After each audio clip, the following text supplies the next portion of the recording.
Good evening and welcome to the City of Oregon City's Enhancement Grant Program Committee meeting. And today is Monday, June 15th, 2026. And we'll have Ann Griffin do the roll call.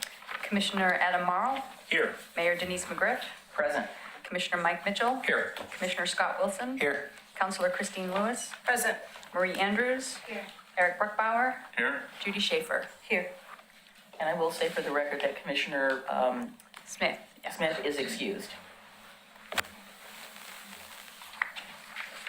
So just before we get started with the agenda, so we're doing things a little bit differently this year, as you all probably are aware. We are not having presentations.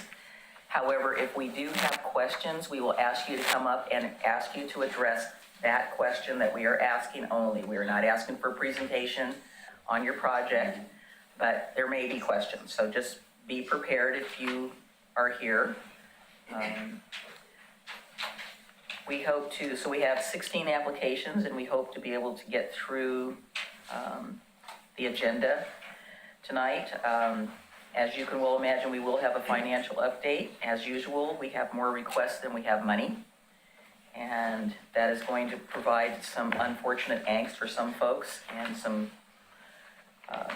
joy and mirth for other people. So I apologize in advance for that. We just only have so much money to go around. All right, so next on our agenda is the review and approval of the minutes from October 2025 and the approval of the minutes from February 23rd, 2026. Anybody have any corrections, additions?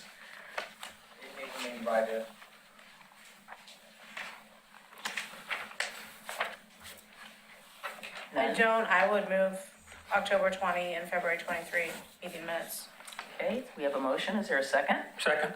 It's been moved and seconded that we adopt and approve the minutes from October 20th and February 23rd. So we'll just do an aye or nay. So all those in favor say aye. Aye. Aye. All those opposed, same sign. And obviously no abstentions, so they are approved. So we have item number 3 on the agenda, but that is for items that are not currently on this agenda, and I don't have any sign-up sheets from anybody, so we will skip that. I did receive one public comment. Is this related to one of the agenda items? Okay, all right, just making sure. Yeah, okay, so we're gonna go skip right over number 3. We're gonna go to number 4, and that is Ann, so introduction and conflict of interest disclosure forms. Good evening, everyone. I'm Ann Griffin. I'm the Economic Development Coordinator for the City of Oregon City. I did want to give members of the Enhancement Grant Committee the chance to pass in a conflict of interest disclosure form. If you haven't done so, have I gotten one from everybody? Terrific. Thank you for that. And as you can see from the agenda, we're going to start off with 2 extension requests. So before you get into that, okay. we'll explain again why we're doing that, why we're doing those conflict of interest statements. Okay. Everyone has the opportunity to review and inform of anyone that they have conflict understanding, previous acknowledgement of the project or other ex parte contact with the applicant. And I would guess it, since has everybody turned them in? Okay, did you turn one in? No, but there's a reason I'll share. Okay, well, so there's 2 boxes to check, so would you?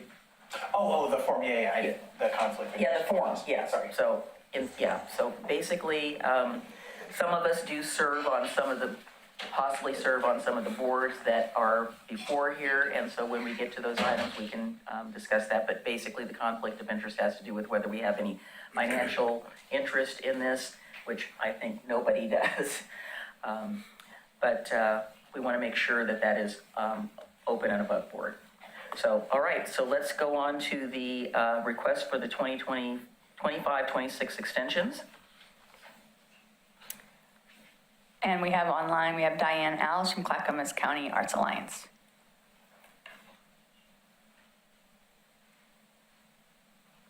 Was she planning on You want me to make a statement? I'm sorry. Sure, that's sorry, Diane, yes. Okay.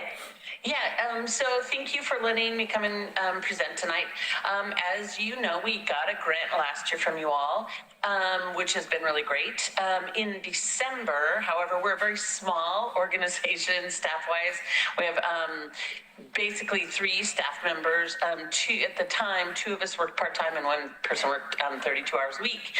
In December of the end of this last year, one of our staff members retired, which we knew was coming, so that wasn't out of the ordinary. But just a few weeks later, our other staff member, Ariella Sophie, who does a lot of our outreach and communications work, had an accident and fell and broke her arm in multiple places and had to have surgery. And she was out from January 27th for the next 12 weeks. And the majority of the work that Ariella Sophie did fell under this grant. So we're asking for an extension, and she's back now and she's working now. So we're asking for an extension in order for us to continue to do the good work we were doing in Oregon City, and to be able to use this grant for that. So I'm Happy going to to answer questions. Sure, I'm going to ask the obvious question. So does everybody remember what this grant was for? No. No. So could you just Cliff Notes Sure. version quickly? Yeah, absolutely. We do a lot of different arts and culture work, and specifically in Oregon City. We hold both workshops there at the Oregon City Library. We find Oregon City a really wonderful place, a central place for all the artists to come and meet. And then the other thing we do is we hold, every other month, what we call gathering, which is where different artists can come from all different places all over the county and gather, share ideas, and just get to know each other and build community that way. And quite a few of those happen in Oregon City also. And then we also serve and support lots of the arts and culture groups that are happening, including your Arts Commission and other artist groups around. So that's kind of it in a really short spew. How's that?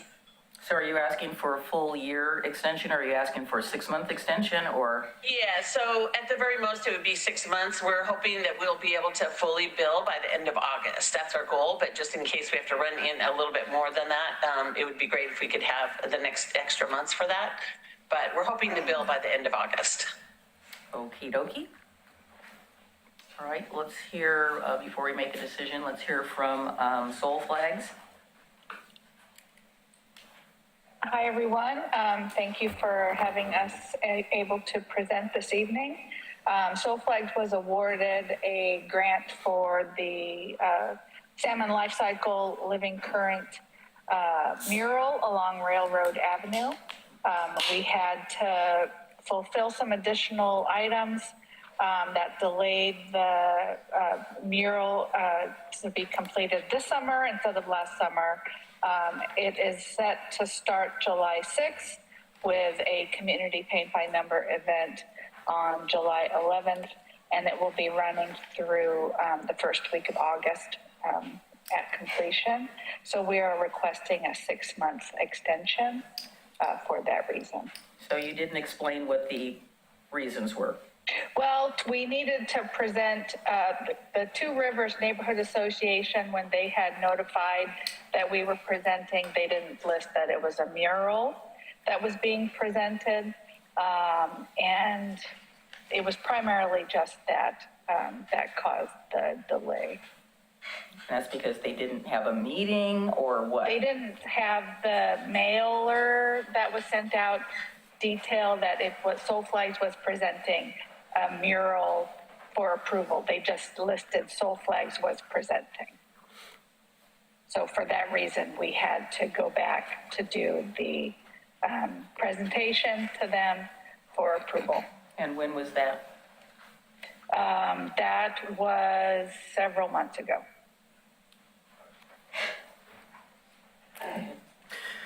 Thank you, Tima. It's Adam. I have 2 questions. First, I was wondering if you could give us an update, because I'm remembering from several years back, this committee awarded a grant for an additional mural. I believe it was to be on your building, and it was supposed to be some sort of photo opportunity. And I'm trying to remember what happened with that one. They are mosaics that tiles that were created, 6 different tiles. They are finished, and the building owner is going to be painting the building, and then at which point we would be able to put on the building. Oh, that's awesome. Thank you. And then the other one is that after we approved this grant, I had a couple of people reach out with concerns about the cost of the financials that were presented to us for this mural. Some had concerns that it may be inflated. I don't know, because that's not my area of expertise. I was hoping you could speak to that. Well, the mural artist alone is $30,000, and Soulflags is providing significant assistance with preparation and planning and organizing the community paint by number event. Yeah, I would like an updated budget. If I was going to recommend approval of this extension, I will only do it if we get an updated budget. Because I also had several citizens talk to me about that as well. And I'm not trying to cast aspersions, No, because again, either. I have no idea what a mural costs to paint. I was just, But I mean, we got because the inflation issue and was other brought up. things, yes. Yeah. Yeah, so the costs include renting of scissor lift and all the supplies that are needed for the mural artist. We are having a porta potty for the day of, the right-of-way permit for the 19 parking spaces that are going to be off and on closed off. All of the supplies for the community paint by number event, all the paints, et cetera. So, It sounds great, but I would like it in writing, please. okay, we can sincerely do that. Chair, Yes. I've just got a question. I mean, our purpose tonight Is is to extend, whether or not to yes. honor an extension. I don't think it's fair to go back and revisit their budget. I'm just At wanting this to make sure late staff date. gets it. I'm not asking us to review it. I'm asking it to be sent to Oh, staff. well, that didn't sound Sorry, like I'm what you said. clarifying, yes. It needs Okay. to be sent to staff so that Okay. so that they have an accurate assessment of what's going on. So are there any, so again, and maybe I've missed some of the stuff in the packet. So were these extension requests in the packet? Yes. Okay. Because obviously my packet was missing a bunch of stuff, but anyway. So is there any further discussion, or is there a motion? I'm sorry to interrupt, but in the request, it does detail the amounts that have been fulfilled and the remaining. Awesome. I've moved to approve the 2 extension requests. And one of them is are they both for a year? Is Well, yours that's, 6 months. one 6 months says would be through per September. hours. through September? Okay, perfect. Well, wait a minute. One says in the packet, one says through September 30th, one says through August 31st. And I think I'd be a little more comfortable if we extended both through September 30th. Second. That sounds reasonable. Okay. Let's have roll call.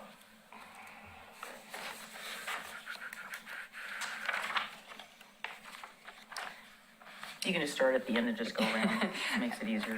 Adam Morrow, Aye. Mayor McGriff, Aye. Commissioner Mitchell. Aye. Commissioner Wilson. Counselor Lewis. Aye. Marie Andrews. Eric Brookbauer. Aye. Judy Schaefer. Aye. Motion passes. Okay, all right. Okay, so it is not technically on the agenda, but I had asked for, in lieu of Mr. Zook, that we just have a quick overview of where we are financially, even though we have a little item here that's of the proposals and the grant amount and what the total project costs are, but our situation. So Erin, are you on? I am on. Thank you. Hi, good evening. So I am Erin Wilkie. I'm the Deputy Finance Director for the city. And thank you for the opportunity to provide, for me to provide you with a financial update of this program. So first, I'd like to share my screen with you so you can get an overview of the program's finances. gonna do that.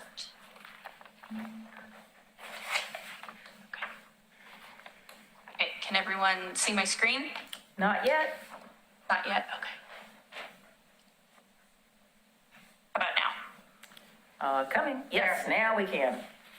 All right, so first of all, I'm just gonna kind of give a brief overview of the current year. So we started out this program on July 1st, 2025 with a beginning balance of about $470,000. So that represents the cash on hand at the beginning of the 2025-2026 fiscal year. We have received 3/4 of revenue right here. So you can see what we've actually received. And we are projecting to receive another $73,000 for the fourth quarter. So this revenue is trending a little lower than it has in previous years, and we are anticipating that future revenue is going to continue to trend downward. Interest allocation, we're anticipating about $15,000 of interest earned this fiscal year. So these are all the positive numbers in the program. And then I'm going to move on to expenditures. So we had one extension last fiscal year for the Park Place Neighborhood Association. So that carried over into the current fiscal year, and we anticipate that they're going to spend this $19,088 this fiscal year. And then we have all of the current year awards. So here is what was awarded for the current fiscal year. So a total of $389,638. And so far we've paid out $166,305, which leaves about $223,000 that's left to be paid out for the year. So, with all of that being said, and an additional $45,000 in program management fees to be paid out, we're anticipating the ending balance as of June 30th for this program to be $310,000, and that would be the cash on hand as of June 30th. So now I'm going to kind of give a summary, high-level just projection of the next couple years and what we anticipate to happen. So you can see here, I've got a summary of what I just went through above. We have the projected revenue, what we expect to be totally spent out, program management fees, and then that gives us the $310,000 of cash on hand. So now you can see we are looking forward to the next year, and the next couple of years, we're anticipating that revenues are trending down. We also, as of February 23rd, you had, the determination was made by your committee that we were going to award $350,000 for the 2026 grant cycle. So that's reflected here. And taking that into account, and then with an additional $45,000 project management fee, it looks like we're projecting your ending cash balance to be about $200,000 at the end of the 2027 fiscal year. So as you can kind of see, the revenues are trending down, and if we keep awarding more than the cash that we're bringing in, we're going to be depleting this balance right here. So it's just something to consider as we go through the next few cycles. So that's my summary. Do we have any questions for Erin? Okay, Question? No? Okay. so we got $310,556. Yep. Okay. That's what it looks like. All right. Thank you so much. Yeah, thank you. And sorry, how do you stop sharing your screen? I think hit escape. Oh, escape, okay.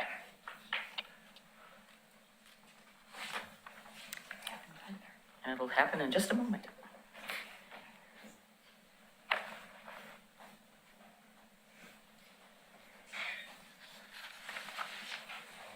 And we have the trustee help desk person walking to the back. Her office is 1 degree cooler than in here. Yes, I'm sure that That side of the building's always a little nippy. I did want to let people on the committee know that if it's helpful, I'm prepared to give a brief synopsis from each applicant. If that's useful to you, I can read a couple of sentences from the grant proposals. As we queue up each one, we're Thank you, planning to go Corey. through the 13 proposals from nonprofit organizations and educational organizations first, and then they'll have 3 proposals that are from local government. As you know, we can only award 15% of the $350,000 that's allocated this year towards local government. So this will be the first year that we're bumping up, that we've actually have more requests than we do have available funding. So that'll probably be one of the tougher decisions the committee will need to make tonight. But if it's helpful, I'm at your service to queue up the individual proposals if you would like me to do that. So it's the pleasure of the committee. What would you all like? Or we can just go straight into, you're good? Yeah, I don't need to. That nodding. Okay. All right. Okay, so the first application that we're going to have a discussion about is Clackamas County Historical Society Museum of the Oregon Territory. Are there any comments, questions? Steve Greenwood is here in case we have some mind-blowing question that we need to ask him.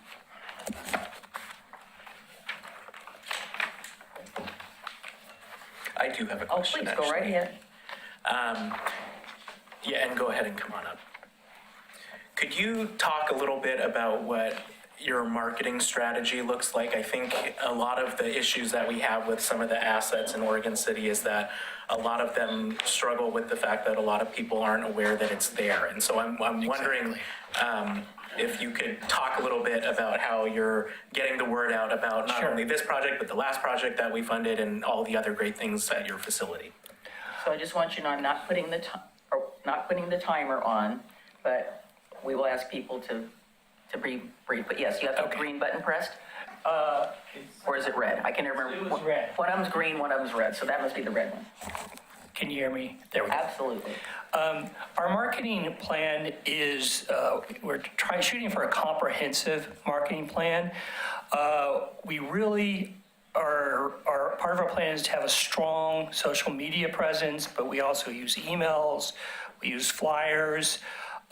Lately, what we're seeing is really working with Travel Oregon City. Celicia has done a phenomenal job. She took out an ad for us for our recent presentation that we did at Moot, First Fruits, the Llewellyns in the birth of the Pacific Coast fruit industry. And we had a record attendance of 40. So having Celicia in that position has demonstrated success. Working with Mount Hood Territory and Lizzie Keenan has also been helpful. I worked with Casey Knopfick on what was kind of like a TikTok video where he interviewed me for like a 1-minute segment. So we're seeing traction that way. I met with Christina Browning, who has over 6,000 followers on her pages to try, and we're trying to generate interest that way. We're trying many different ways other than just one route. Word of mouth, of course, always works well as well.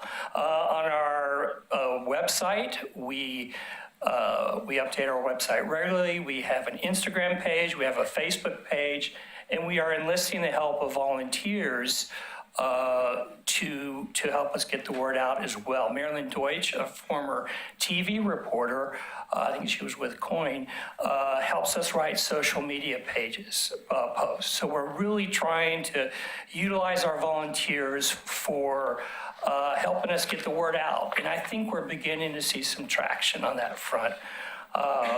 The more we can ask people and organizations within the city and the county to get the word out about us, I think the better we can fulfill our mission to share the culture and the history of Clackamas County.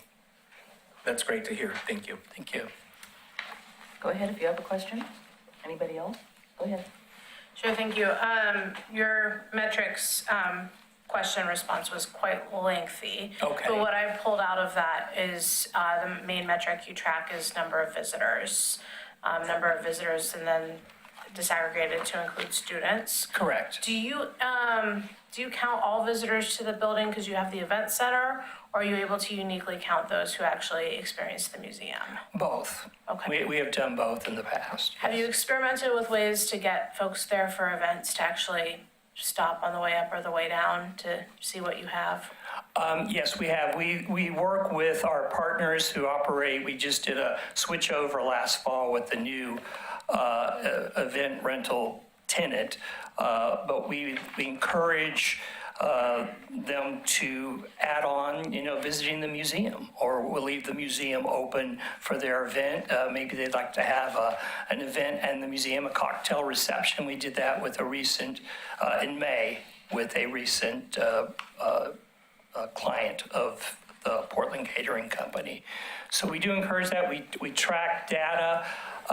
We had a really positive, for the past few years, we've had positive attendance to our field trip programs. 4 years ago, when I started, we had 0 students.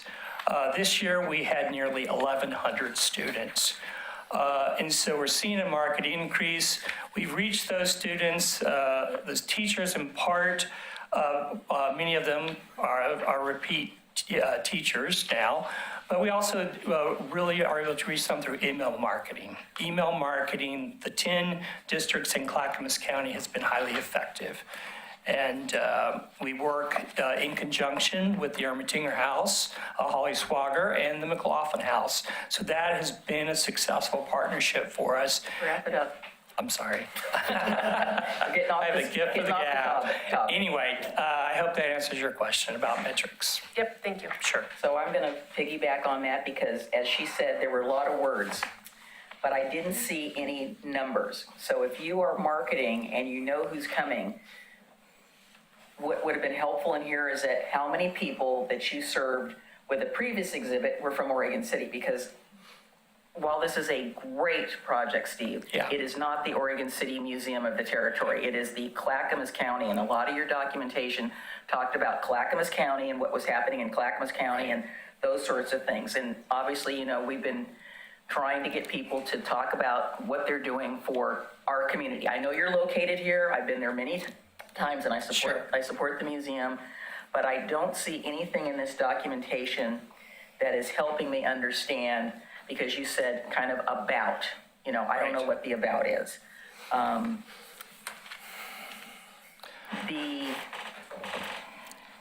To be honest with you, this seems more like an Arts Alliance project. It seems more like a possibly Arts Commission project that they might fund rather than the enhancement, because again, as I said, it's not the Oregon City Museum. Right. It is the Museum of the Oregon Territory, which is, we are part of it. Right.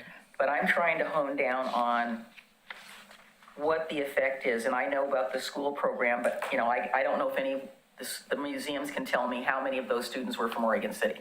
Because I know they're coming from school district.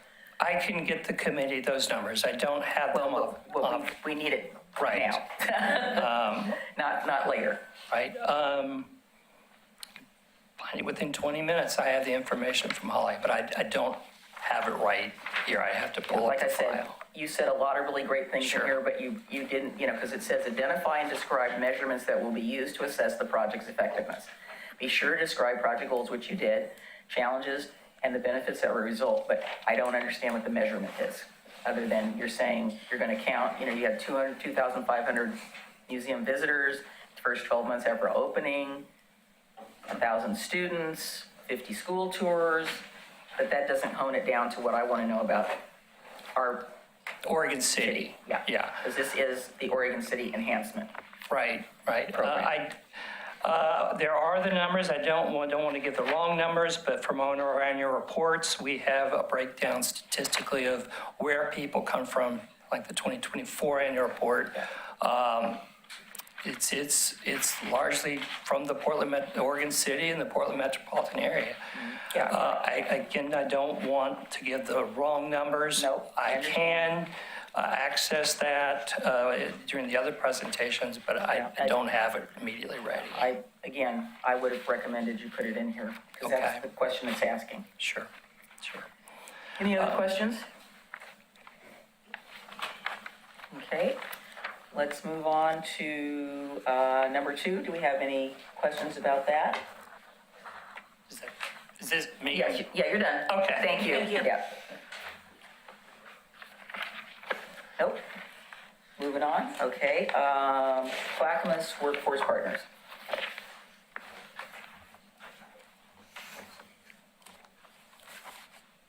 Brent Baylog from CWP is here if you have questions. I don't have a question. I have the same comment that I had last year, which is, again, it's a great program. It's just, how do I quantify what's going on with people that are from Oregon City? That's my big issue.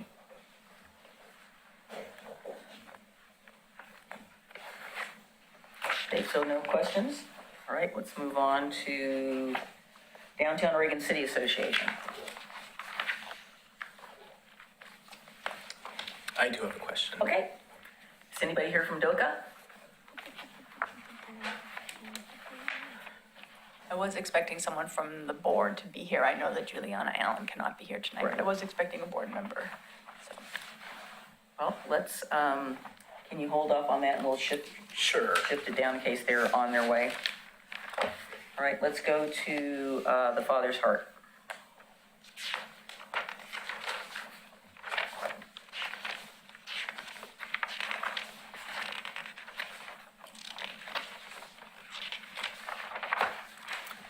I do have a question, so if someone from that organization who is in the audience, would they please come up? Thank you so much, Brandy. So my question is, said this funding will allow us to hire part-time staff support from populations, et cetera, et cetera, et cetera. I don't really like doing grants where we're hiring staff because we want something that's tangible, that's physical, that relates to Oregon City as opposed to paying for a staff person, which is kind of what I have a problem with one of the other grants that has happened. The other question I have is you're talking about 50 food boxes. And my question about that, and again, I'm going to play devil's advocate. So how are you going to differentiate between somebody coming in for a food box who doesn't live in Oregon City? Are they going to get some other food box, or that's going to be the 50 food boxes? Is that the total food boxes, or are there other food boxes? Because I can't see going, oh, I'm sorry, you don't live in Oregon City and you can't have a food box. So devil's advocate, the question is. I heard what you said for the first, but I didn't hear a question. Yeah, So I want to question make sure is, I answer. How is this going to relate to people who are Oregon City residents? Yep. So last year we used the funds, we were able to pay people as contractors, 3 of them, for part-time employment to help with our food program. They receive job training, workforce development, and other supports that we can provide as both Father's Heart and Love One. And they're now all 3 full-time employees of the Father's Heart, paid for through our other funding. So that is an example of how the $37,000 translated to the training and development of Oregon City specific residents. In fact, one graduated drug court within the last couple of months. She was in that program for 3 years, recently graduated, and is successfully employed and an Oregon City resident, as well as the other 2, but I won't go into those details. Sure. The food box program, so it's actually a program. It's not a walk-in service that we offer. So the food box program, we have identified folks that those food boxes go to, and those are folks who are specifically for the program, they're in our retention services, and so they're folks that we've housed, and then we provide ongoing case management and retention support, so food to help them stay stable, because it's great to house people, but if they don't have food to eat, then other behaviors and needs pop up. So to your point, that's how we make sure that those 50 boxes are going to folks in Oregon City. Okay, that would have been helpful. That statement had been in this document, because I was looking for something like that. Yeah, understood. Yep. So you said the majority of those served are Oregon City residents. You estimate approximately 75 to 80% reside in Oregon City. Correct. So is it 75 or is it 80? Steph filled that out. I'm gonna go with, I'll go err on the side of 75. I know. Sounds good. Yep, I've delivered myself throughout Oregon City. Okay. Appreciate it. Go ahead, Marie. Hi, I had a question again on the staffing, because is the training kind of a stepping stone to becoming an employee? Like, it sounds Is it to me like a it's guaranteed more- next step? It sounds to me more like it's preliminary employee training to become from part-time to full-time. Was that an intent for them to become members of Father's Heart or full-time employees? Or did it just kind of happen that way? I would say it's a little bit of both, because when we're working with folks fresh with lived experience, sometimes it's hard to know what that trajectory is going to look like. For one example, it was someone who had been formerly in our transitional housing program, and she was ready to take that next step. And so we were able to give that, an extended period. And then when that position opened up, we were then able to interview and offer her that, but we don't have open positions necessarily that we know that we'll be able to move someone into.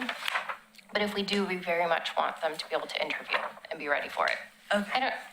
It's not a good, clear answer, just because our funding changes quite a bit. Got it. Yeah, I think that was just my concern, is that it's not just on-the-job training to transition, it's.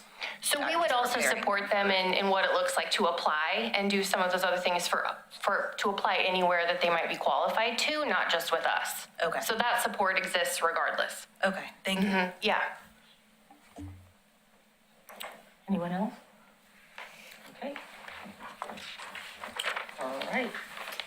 Next up is the Greater Oregon City Watershed Council. Any questions about that?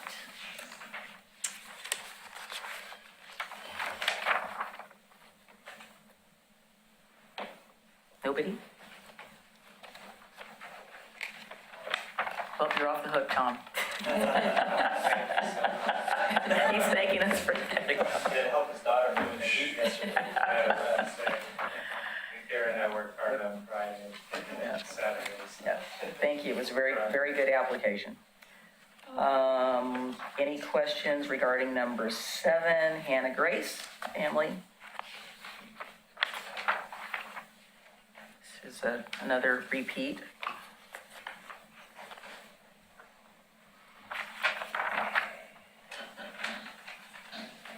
Okay, looks like we're moving on.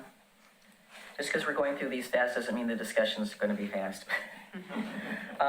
We're back to number 8, which is Love One. Questions about that? We're juggling lots of paper here.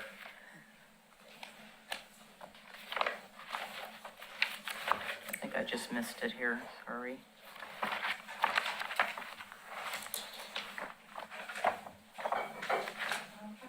Yes, go ahead.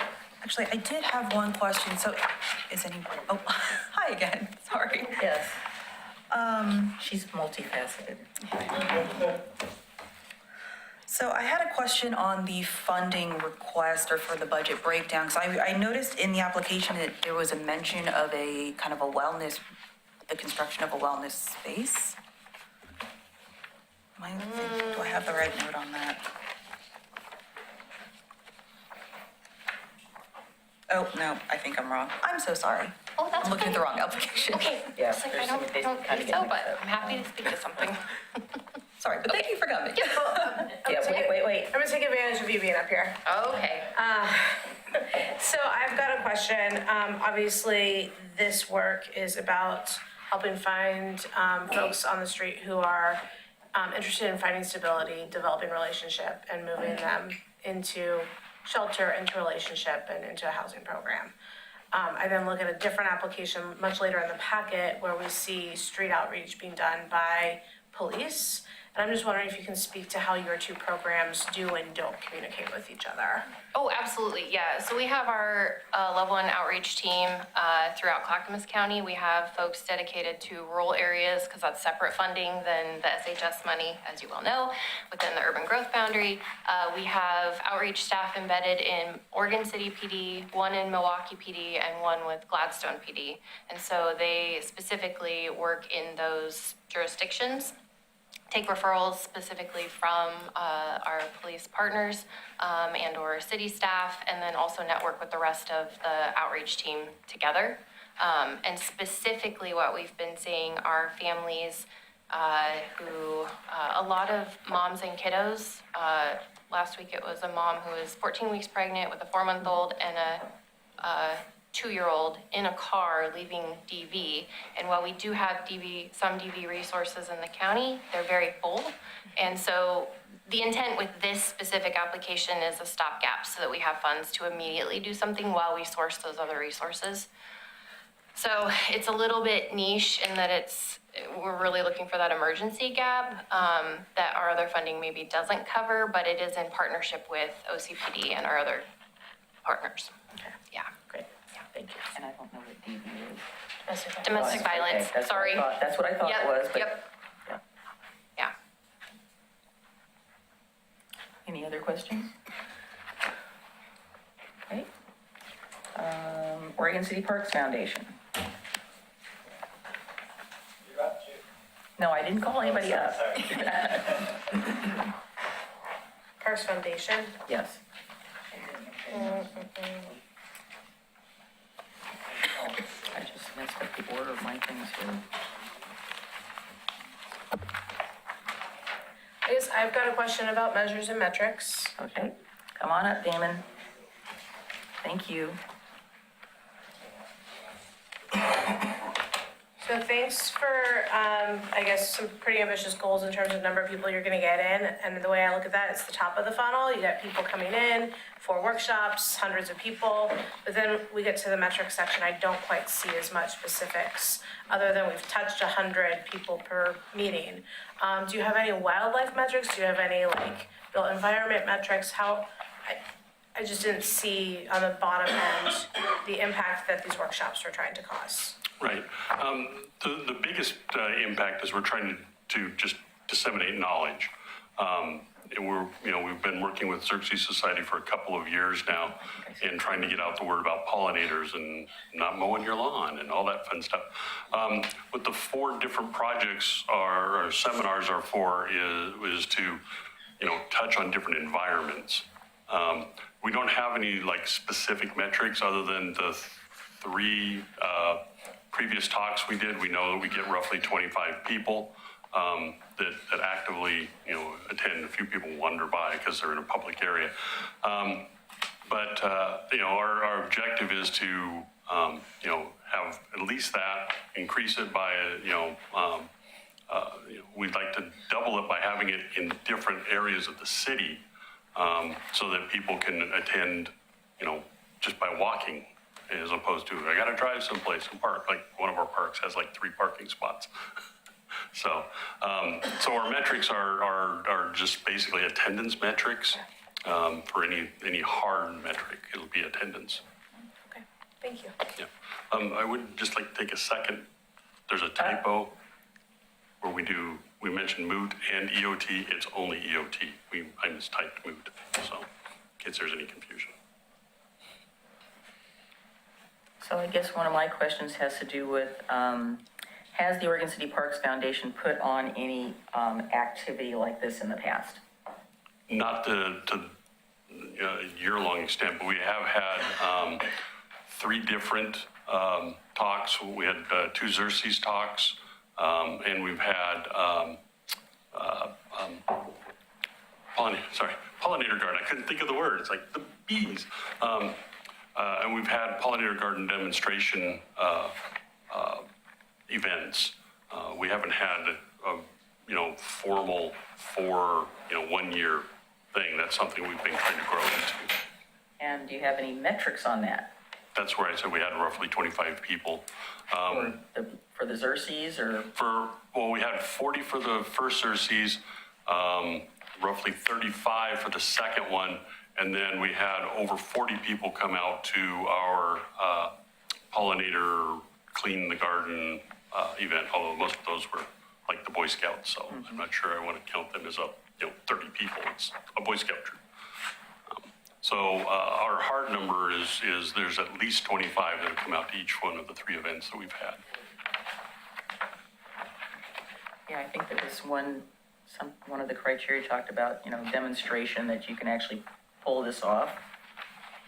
So some of those prior programs, even though it wasn't quite the same scale, would have been helpful to put into this to say, we have done this and this is why we know we can do this. Right.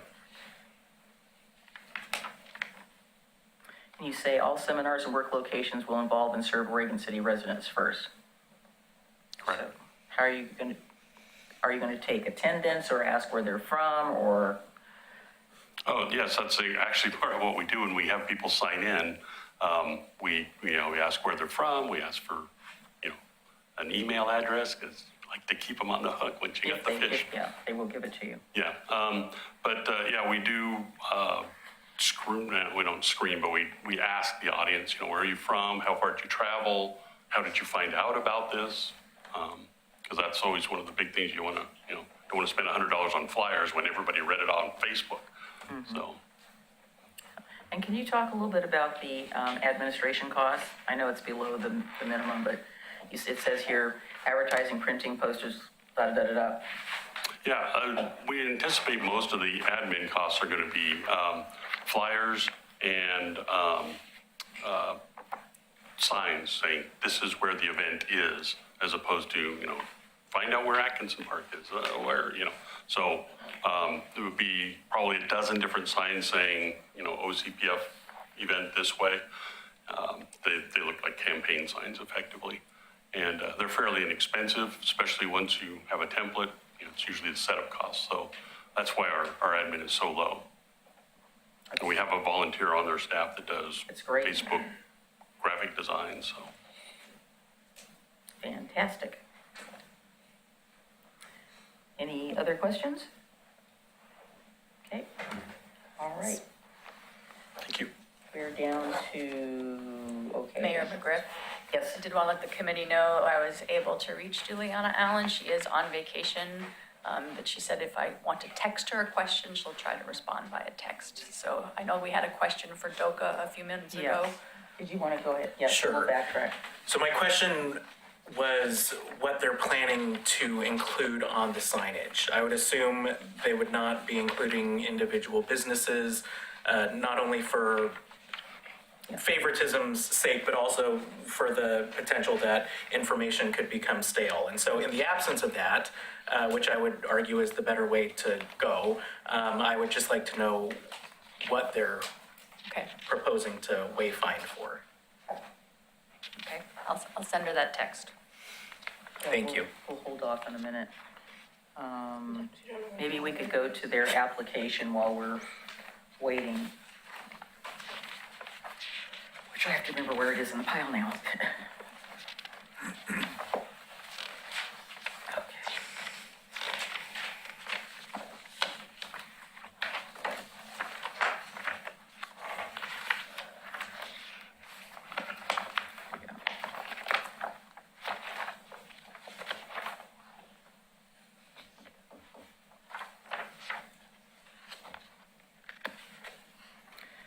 So if you look on number 14 of their application, it says the proposed wayfinding directly responds to the needs, including to introduce visible, user-friendly signage, environmental graphics to get people in and around downtown. We have, I think I was trying to remember when I was reading this, that we do have some wayfinding that are, there's directional things stamped in the sidewalk, but how many people are looking down when they're walking? I mean, I will say personally I do because of some other projects that happen downtown in terms of people and their dogs. That's why I'm looking down. But they're looking at, so I think they said here, so how to get to the elevator, how to get to, it's not for businesses, I remember that. How to get to the bridge, how to get to some of the art that's downtown. There used to be a big, on the side of the old US Bank, there was a wayfinding map, but it's really out of date. And there was a wayfinding map in the elevator that again is out of date. So they were gonna update that as I recall.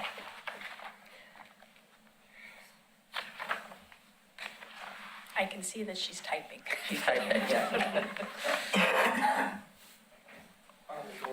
Yes, okay. She does, I'm sorry, she does state, Okay, part of the grant is, that's what the research phase is for, to figure out what community and visitors are needing. We are planning to utilize visitor data collected via the elevator and elevator ambassadors.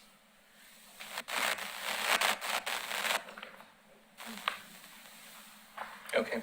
I appreciate that information, and as the mayor said, it would have been nice to have some more detail about what specifically they were looking at, with the understanding that they're hoping to do some research on that. But when it comes to putting wayfinding to the bridge or to the elevator, I guess I just kind of struggle with whether that is a community need.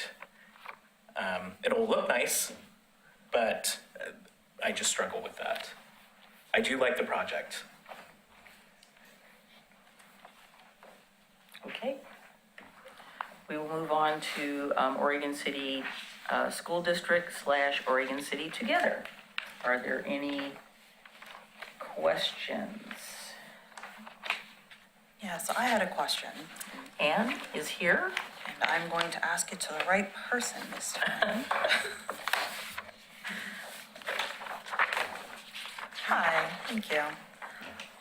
So the creation of the wellness space. Yes. Can you give a little bit more detail on what that was? Because it was mentioned once, but I didn't really see much else on it further in the packet. So, since it is a student-led campaign, we really let them make those decisions. So, it would really be up to the students to decide, but what we would hope for is whatever they come up with as their campaign slogan and the things that they want to include, we would also include something that could be permanent or semi-permanent, either at the middle school or the high school, that is like, it could be, I don't know, one of the things we were thinking of was like a wellness vending machine or something where kids could walk up and grab something to help them, like a fuzzy sticker or something like that for stress relief, or it could be, really, it's up to them. But, a couple of years ago, we did a large banner. The mayor and some folks came up and helped us with that, where kids went up and wrote down what they do to, stay resilient. So it's kind of depends on what the kids want to do, but we want something that's semi-permanent or permanent in the schools where they can be reminded more often about their mental health and what they can do to either access resources or reach out for help and things like that. Okay, thank you for clarifying. In my Sure. mind, I had like construction space. Oh, gotcha, no. Okay, thank you. Yeah, sure.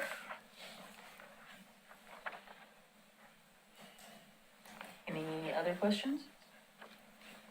Okay, let's move on to number 11, smart reading.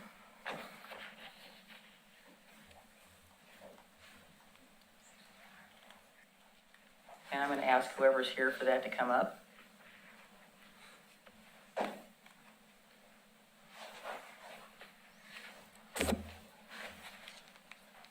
Hi there, and your name? Hi, I'm Sharon Benson. I'm with Smart Reading.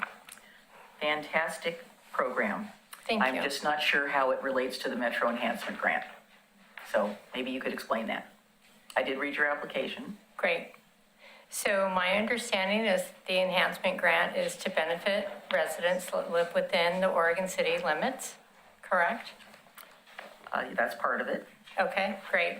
Want to be able to touch your project. It needs to benefit, be something that everybody can benefit from. Right.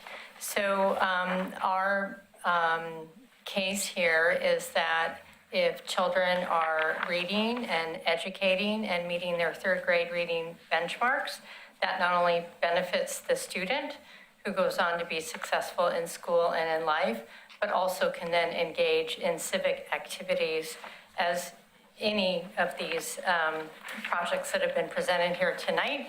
If you cannot read, you cannot participate fully in the community.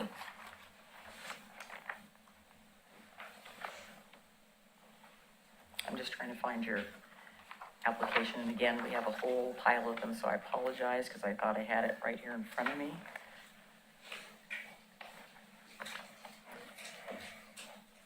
Can I leave Ben with one? Just go right ahead. Looks like you've selected Holcomb. Can you talk about how your site selection within Oregon City works? So the schools actually come to Smart Reading and ask for our services, and we're only serving schools that are Title I, so have a large proportion of low-income families.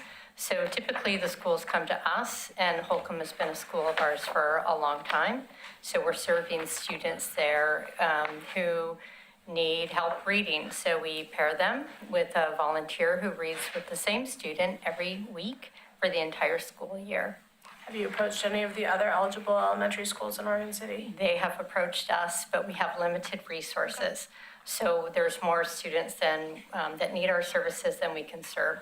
So right now in Oregon City, we're serving about 90 students at Holcomb Elementary and also at 2 Head Start sites. Go ahead, Marie. Just to kind of piggyback on what Christine was asking, so how is the determination made on, which schools you're going to prioritize? Is it, the schools that you've already had enrolled? And then when others ask to join, is it kind of just based off of funding sources, or is there a grading criteria for which schools you focus on when? Right, we absolutely have criteria. Most of our schools are Title I schools. We don't set that determination, that's set by the federal government, so we rely on that data. We also rely on data and criteria from the Oregon Department of Education, and they have grade cards, report cards for each school, and it shows how many of the families are, some of the criteria that we look at includes how many of the students are experiencing poverty, how many are English language learners, how many identify as kids of color. Those are the main criteria that we're looking at. Okay, I guess where I was getting at, my concern is if the grant committee awarded funding and then an Oregon City school wanted to apply and wasn't able to get in, I think that's just where my concern is. Is there priority for the schools in the county that you're based in, or is it kind of just, is there a process for a school that's very Absolutely. close On by? our website, there's a process. Any Title I school can apply to be a member.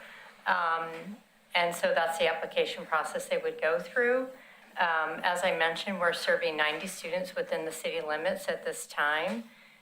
It's possible that schools change, and for whatever reason, if they don't want the program, then we would look for other schools, and we may invite them to apply either Head Start or low-income schools. Did that answer your question? Yeah, for the most part. Thank you. Okay. Yeah, so just for the record, in a different location, I was a person who came in and read to kids. So I know what the program is, and I know how important it is.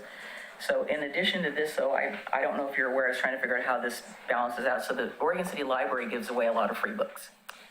And Good. obviously it'd be a matter of getting these kids to come to the library, which of course the city library has given out free library cards to all the students within the Oregon Great. City School District. So they have the opportunity to get down here and get books, and at no cost. So it would be, free. Great, if they can get to the library. Yes. Okay. But they have library cards. Right, so our program actually distributes the books through the schools where the kids are there every day. Okay. All right. Thank you so much. Yeah, thank you very much. All right. Do we have any questions regarding number 12, the Stream In Network?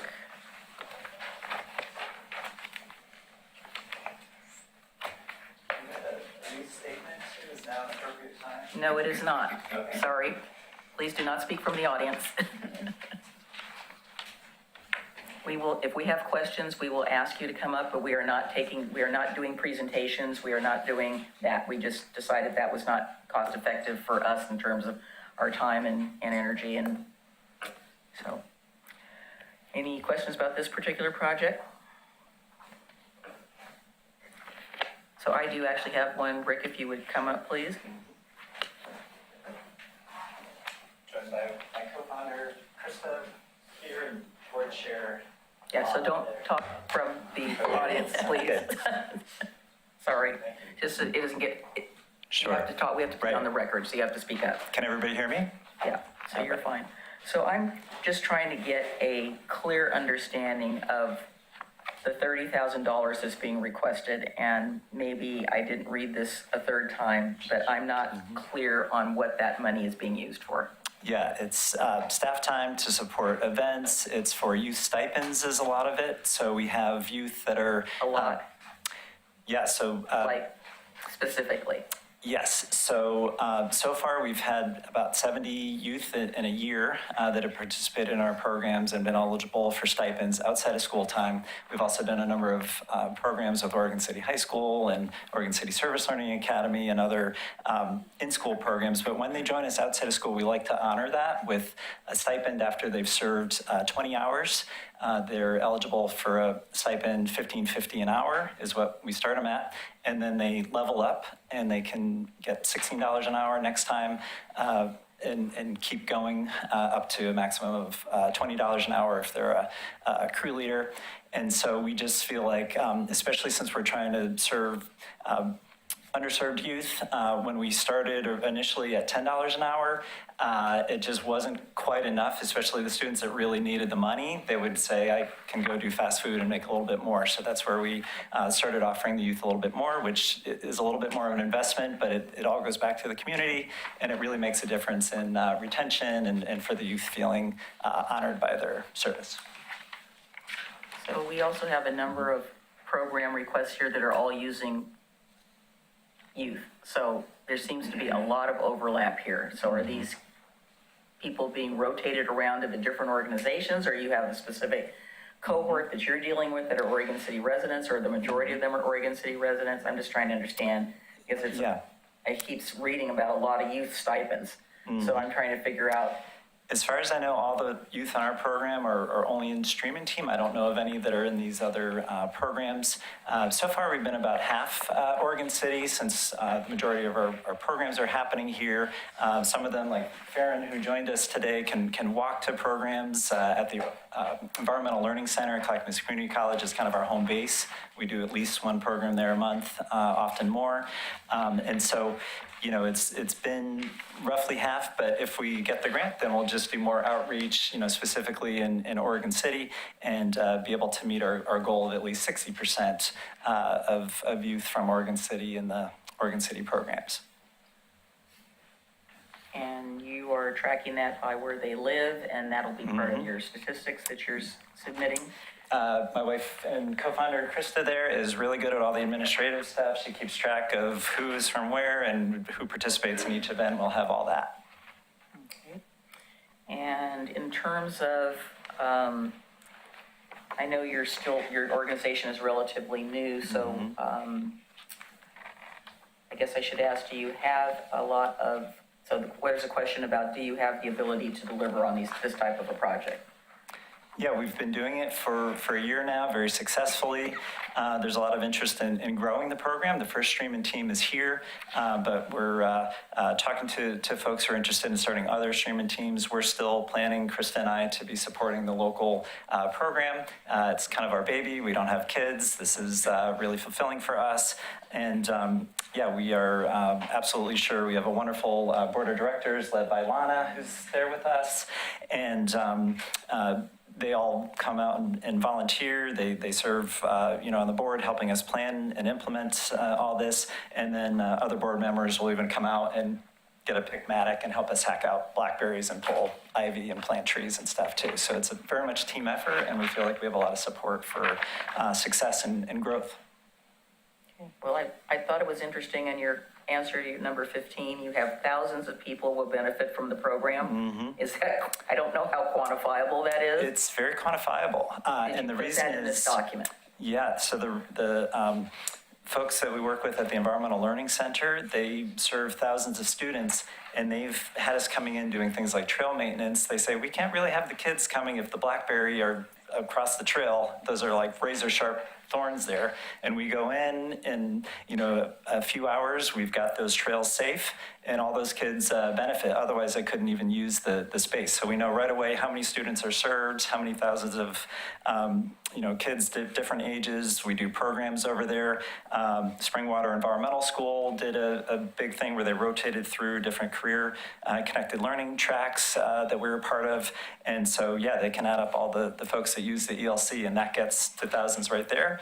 And then we're also starting the Canyons Edge Streaming Center, which is in Ellendale. Can I stop you? Oh, sure, yeah. We're not here for a promotion. Okay, So what sure. I'm trying to understand is how you're quantifying the 1,000 of people when it's not in your application.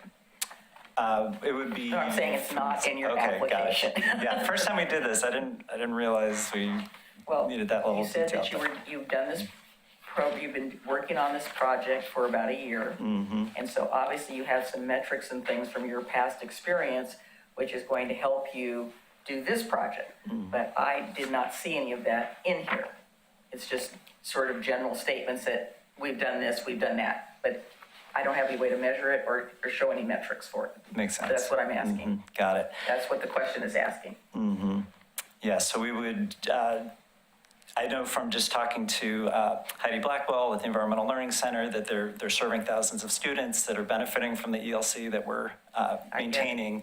And so that's kind of what I'm going off of with that. And then also just our projections of how many students are going to go to the other site that we're developing, the Canyons Edge site that we're donating to the nonprofit, the Streaming Network nonprofit, with the goal of having many thousands of students coming to the site to learn about riparian restoration and tracking all that. Yeah. So I would say don't make statements in your documentation that you can't back it up, because that's what I'm looking for. Mm-hmm. The evidence of how you know that. Fair enough. Sounds good. I'm glad you brought it up, because I'm looking for some clarification on the Canyons Edge site. So Yeah. it says that you currently own the site and you are donating it after you found the toxic brownfield under it? Yes, we found toxic oil contamination under an acre of the 6.5 acre property, and we just decided to donate the whole thing to the network. That'll allow us to get EPA and Metro grant funding that's already kind of committed to the project. The donation should be finished in a week or two, hopefully, fingers crossed, and then we'll be able to start that process. And after the land is cleaned up, then we'll be able to use it for hopefully regenerative agriculture and a lot of dreams that we don't want to promise anything right now, but the plan is to make a really special model site that folks can visit to learn about sustainable practices and restoration. In the meantime, we can work on the 5.5 acres where we're removing all the invasives, planting natives, creating a food forest and wildlife sanctuary. All right, thank you. Yeah, I think the root of my question is that you own the site. You found that there's a lot of remediation that needs to be done on it. Mm-hmm. It was then donated to, the organization that you run. And then I'm assuming the donation tax write-off, that's kind of my concern there, is that it's kind of within the same family. Yeah, I mean, potentially there's some benefit. We don't have a large income. I'm not sure how much benefit we'll personally be able to take from that. But the goal really is to have it be a resource for the community for forever. And so, yeah, we were looking at actually partitioning off a corner of the property that we could hold on to as a little asset, and we kind of gave up on that. So we're not really thinking about any benefit personally. Thank you for the clarification. Sure. Any other questions? Yep, I know there was one more thing I was going to ask you. When I think of it, I'll call you back up. Okay, I sounds thought good. I'd written it down. All right, thank you all so much.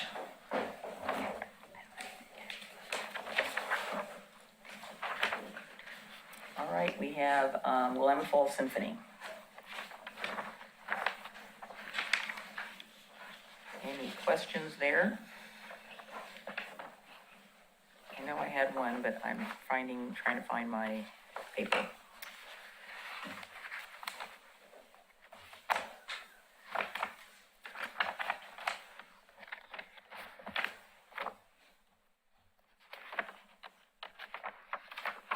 And would Willamette Falls Symphony like to come up?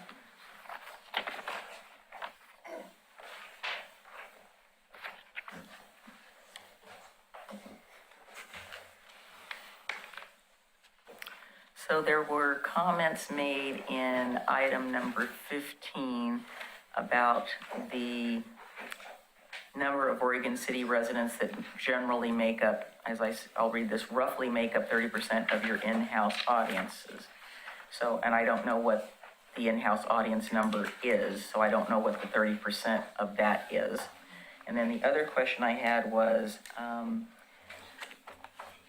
you said that there was, the prior season, not this last one, but the prior season, that there were a number of free tickets given to Oregon City residents, but there was no metric or documentation of how many of those tickets were given. Well, the average concert is somewhere between 200 and 250 people in the audience. So 30%, I didn't bring my calculator. Okay, you don't have to, so I'm just trying to find out, you're saying that a season, so what is the number of people that are coming to? You can just pick one out of the air from the previous season. Is it 250 people? Is it 300 people? Not approximately. Well, I mean, if it's 5 concerts, 200 audience per concert, 30% of it, that's 1,000 people, 30% is 300. But some may be repeat audience members. So do you track how many people are at each concert? We count the total number of attendees, yes. Sure, okay. And the previous season, at the box office, we just said, anybody who's from Oregon City is free admission. And so, that number, if it's, average 1,000 audience members in a season, 300 from Oregon City, that means 300 people had free admission in that season under this program. We didn't do that this past season that's just finishing because, right. So, and that also doesn't count the 1,000 school students that we went to them to perform in 3 elementary schools, and they were obviously free. yeah, I understand that. So what I'm trying to understand is the metric that it's asking, for me is, did the box office count how many people said they were from Oregon City and how many of those tickets were given? Yes, you did? Yes, well, they didn't give them tickets. Well, I know, but they had free admission, so Yeah. did they have to show an ID that they're from Oregon City, or how do they get the free? I mean, I'm trying to understand the numbers in my head, because that's what's helpful to me, is when I look at all of these applications and people say, we served this many, so you've got some past performance metrics that you already have from previous stuff that you did. So I'm just trying to understand the words that you're saying in your document. I just wanted to know what the number was, if you know how many free tickets you gave out. And I just said, pick a concert out of the air, whichever one. In an average concert, if we just take that the average is 30% Oregon City residents, and average concert is 200, that's 60 per concert, right? No. If they're 250, then that's 75. And it's 5 concerts plus, Yeah, you already there's said. going to be a summer concert, but okay. that's a separate thing. Okay, all right. Okay, thank you, appreciate it. Anybody else? Yes, go ahead, just jump in. I'm not seeing it picky, but when you say 30%, if you don't count how many free tickets you give out, how do you know that's 30%? We know the total number of people that were at the concert. Our ticket takers keep track of how many people are admitted free because they're from Oregon City. It's not like a number of tickets, because we don't give them out, but we, You get they a keep track. virtual sort of a. Yeah, They write it down on a piece of paper as people come in. This is how many people. I know, very low tech, but That what works. are you gonna do? Sometimes it's better. It's It's hard easier. to hack, let's put it down. Our Works system better. never goes down due to computer glitches because it's just a piece of paper. I But I agree. mean, it's, and it varies from concert to concert. So sometimes there's more than 200, sometimes there are fewer. But it, you know, I'm saying that, and as an average, which is all we can do. And, you know, there are occasionally where people, they don't tell it. Or when we ask people who are coming in, even when we're not giving free admission for Oregon City residents, there are times where we do a poll of people coming in. What city are you from? And some people just don't tell us. They don't feel like telling us, so, okay. All data collection has that problem when you're dealing with people. Yeah, I apologize. So what I was you were telling me that you keep track of it, but you're not telling me that what the number is. So if you keep track of it, it could correlate to 50 or 20 or 30, because 30%, yeah, okay, that's good. But yeah, okay. I'm just trying to understand what you just said to me was that you do keep track of it. We do, but we did not include specific numbers for every concert. We can do that next time we apply. Yeah. Okay. If you like. Nope. Just ask. I have to go by what you're saying, and like everybody says something in here, so I have to go by what you guys are writing. I'm not trying to project what I think it is. I'm just trying to go by what you're saying so that I can understand what you're saying. Okay, well, we counted the numbers last time and added things up because we wanted to make sure that we knew that we were benefiting a lot of people from Oregon City, including the school kids. Right. Anybody else have any questions? Okay. All right, let's move to, do you want to do these first, or do you want to just do them all? Because we've got the three, let's do them all. Okay, all right, so let's go to the Oregon City Arts Commission application. And I have a couple of questions on that one. Perfect, yeah, they were in order, and now I had to take them out of order. So go ahead, Michael. Is anybody here from, oh yes, hi Josh. Hello. I guess my first question is timing. The location of this would be Clackamas Park. We're still in the final design phase.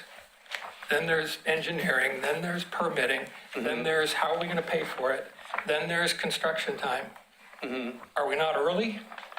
So, yeah, we talked about this with the Parks Department, and a couple different ideas were thrown out. One is putting it in a location in Clackamas Park when it's ready, that is not going to see a lot of construction, that, you know, kind of is out of the way. Or the other option is to put it in another location in a park in Oregon City and then move it to the final location once the park has been renovated. So those are kind of the two main options we were looking at. You know, we can look at others as well, but that's kind of what we're thinking. Okay. I saw in your packet that you had a letter of support from the Yakama Nation. Did you discuss this project with Confederated Tribes of Grand Ronde? I have a meeting with them tomorrow. We haven't been able to meet with them yet, but we met with the Yakama Nation because we wanted to plan to try to unveil it during their Lamprey Festival next year. So they were kind of prioritized, but yeah, I'm meeting with them, the Grand Ronde tribe tomorrow to talk about the project and get, you know, share information with them and see how they want to be involved. Okay, but they haven't heard about it so far? I don't believe so. Okay, thank you. Go ahead. Have you met with any other tribe? There's at least 6 that care about the lamprey and call this place home. Well, our focus was Yakima and Grand Ronde because Grand Ronde is... it's okay. The answer is no. That's fine. Yeah, we haven't talked to any others outside of that. Yeah. Thank you. Any other questions? So like Mike, I like the idea. I think it's a great idea. I just think that it's too soon. I don't recall seeing anything in here that would be in some other place. I mean, that's the perfect place, as you said, in the application, the confluence of the two. And it seems to me that maybe this project needs to be folded into the Parks Master Plan.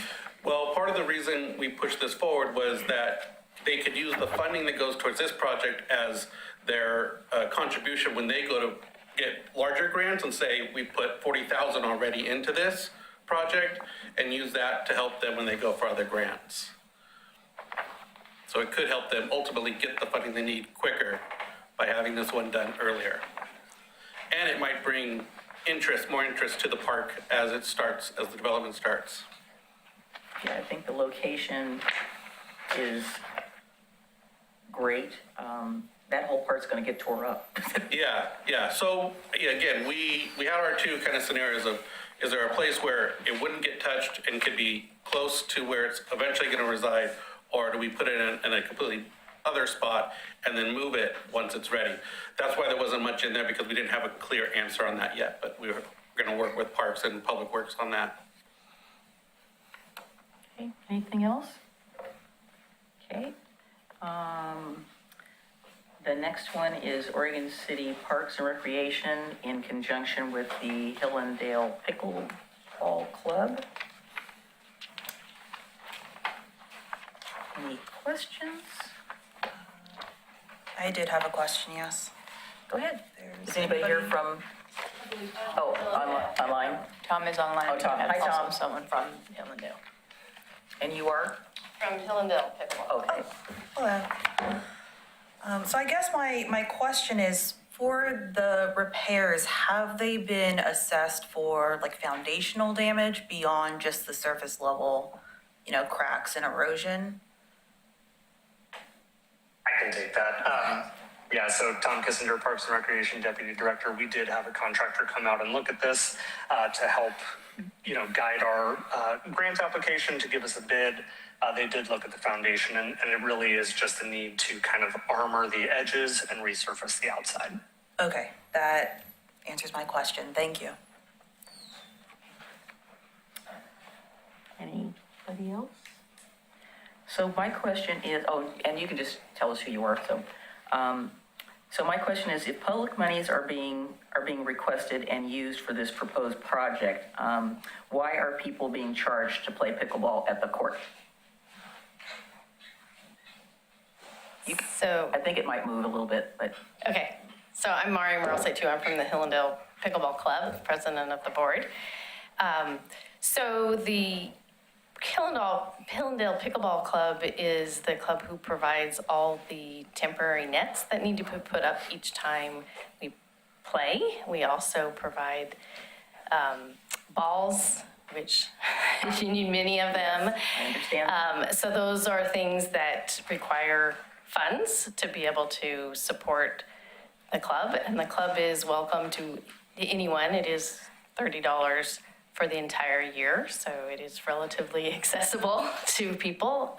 And we also, when somebody does have a challenge with that $30 number, we we take a look, special considerations if they need that. Yeah, the only reason I ask about it is because, if I want to go play basketball at Bladderette Park, I don't have to pay anybody. If I want to go to Chapin Park and I want to run the perimeter, I'm not paying anybody. And I understand, do people come with their own equipment? Or do majority of people don't come with their own equipment? Most people don't have equipment. I mean, people who come play at the club, that's part of the advantage, is that they don't have to buy their own stuff. Exactly, they don't have to buy their own stuff. We provide balls, we have loaner paddles. When people don't have paddles, we bring out the nets. That multi-court space doesn't have permanent nets. Right.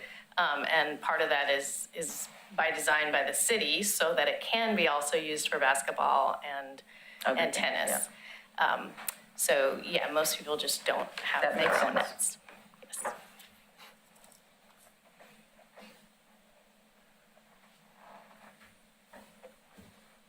Okay, all right, thank you so much. And last but not least, Oregon City Police Department. And I think just for the heck of it, we're gonna have Captain Edmonds come up. I don't know if we have any questions for you, but you're there, so, we're happy to hear about the, You get two for the price of oh, one. perfect, see, that's even better. Thank you. Captain Edmonds with the Oregon City Police Department. This is Kelly Dilbeck, our business manager. So do we have any questions? I have a question. Sure. Yes. My concern is just that I would hate to see, the people who are experiencing homelessness, being displaced from their makeshift homes and then not having another option for where to go, or, being connected to other services. Could you speak about how this program would address that issue, make sure that they do have another place to go to, make sure that they're able to connect to services? Yeah, thanks for the question, Eric. We did this last year, this program as well. And the way it works is we have officers go to the camp, locate the camp. By law, we have to give 72 hours notice before we do that. So what we'll do is, as Brandy said earlier, there's a gal named Claire Seaton that works for Love One that does outreach work in Oregon City. So when we go to those camps and identify those people, the last one we did was last week, we'll send them an email detailing where these camps are to give them time to go out there and try to get those services in place. So that's part of the consideration. Did that answer your question? And is there any attempt to connect them to any other services, like substance abuse or? I think Love One and Father's Heart they're good at that. The police department's less good at that. That's not really our business. But we do rely on the community partners to really get in there and provide that service where we can't. A lot of our concern is, the trash and large encampments with the needles and the human waste that is associated with this that, puts a blight on the city and the properties. And one of my big concerns, as you know, with the heat risk and the weather concerns is the Newell Creek Canyon. It gets utilized a lot for this. We've experienced significant problems in that area over the last couple of years. So every May, June, we get out there to try to put a damper on what's going on there, because my fear is that at one point there's going to be a fire that goes up and we're going to be facing a very serious crisis with all the people in the houses in close proximity. So it's my understanding that the majority, and you can answer this question, the majority of these camp cleanups come as a result of complaints being filed. A lot of them do. Yes, we do get complaints. A recent one I got was somebody on the other side of the Willamette River making a complaint about camps down on our side of the river. When our officers are out there working, if they come across them, I ask other city departments, like the Parks Department, Public Works, if they see a camp, bring it to our attention so we can address it and handle it from that aspect. Yeah, so they're not out there just. Yeah, we definitely want to work with, as you know, the mental health system is severely damaged right now. So you get a lot of people with mental health issues, drug addiction out there. Our goal is to put them with services so that they don't have to be back out there. It doesn't always work like that. And as Brandy could attest, it takes a lot of times to really get these people on their feet again. Go ahead, Marie. Go ahead. Yes, go ahead. Sure, thank you. I understand some of these camp cleanup costs are far more significant than others, particularly if there's an RV or a vehicle that no longer runs that can, you can blow a whole month's budget on one site. But I guess I'm interested in your take on, this is a 1 year only opportunity for funding, and it seems like the ongoing operations of camp cleanup and this level of response is important. So are you coming with the expectation that this is gonna be a 1 year bump for extra beautification, and then we're gonna go back to a normal level of service? Or where are you with managing your budget with this being a 1 year opportunity? So yeah, that's our plan. We did it last year. Our plan was due to this year. And then I think at the third year, we're either not eligible or you have to make a certain expectation, but maybe Kelly can speak on that. You bet. And so we do have money in our general fund right now, but obviously budgets are tight, so any supplemental funds help us with this. We are going into another biennium in the next year, and we hope to at least supplement some of our general fund budget again, so we can continue on this project. Okay. The costs keep getting larger and larger as the years go on. Thanks. So quick question here, and I appreciate the reporting metrics that you listed in here. My curiosity, and that kind of ties into the longevity of, funding this year, how will it tie into next year and further times? Do you have any metrics on how many sites after they're cleaned become repeat locations for camps? Oh, well, just, kind of anecdotally, I think quite a few. Obviously, some of the camps are way down in the canyon. They typically sometimes get into locations that aren't the most visible. And so to have our officers, our officers are dealing with 911 calls for service. So we don't have a homeless resource officer out in the field right now because we are short-staffed. And so we used to have that, but we don't have that. So we have to kind of supplement that with like, hey, does anybody want to go and check out for some camps to see where the problems are and go from there? I venture to say that this will be a problem that the city's going to have to deal with for quite some time until this gets addressed on a regional level and a statewide level.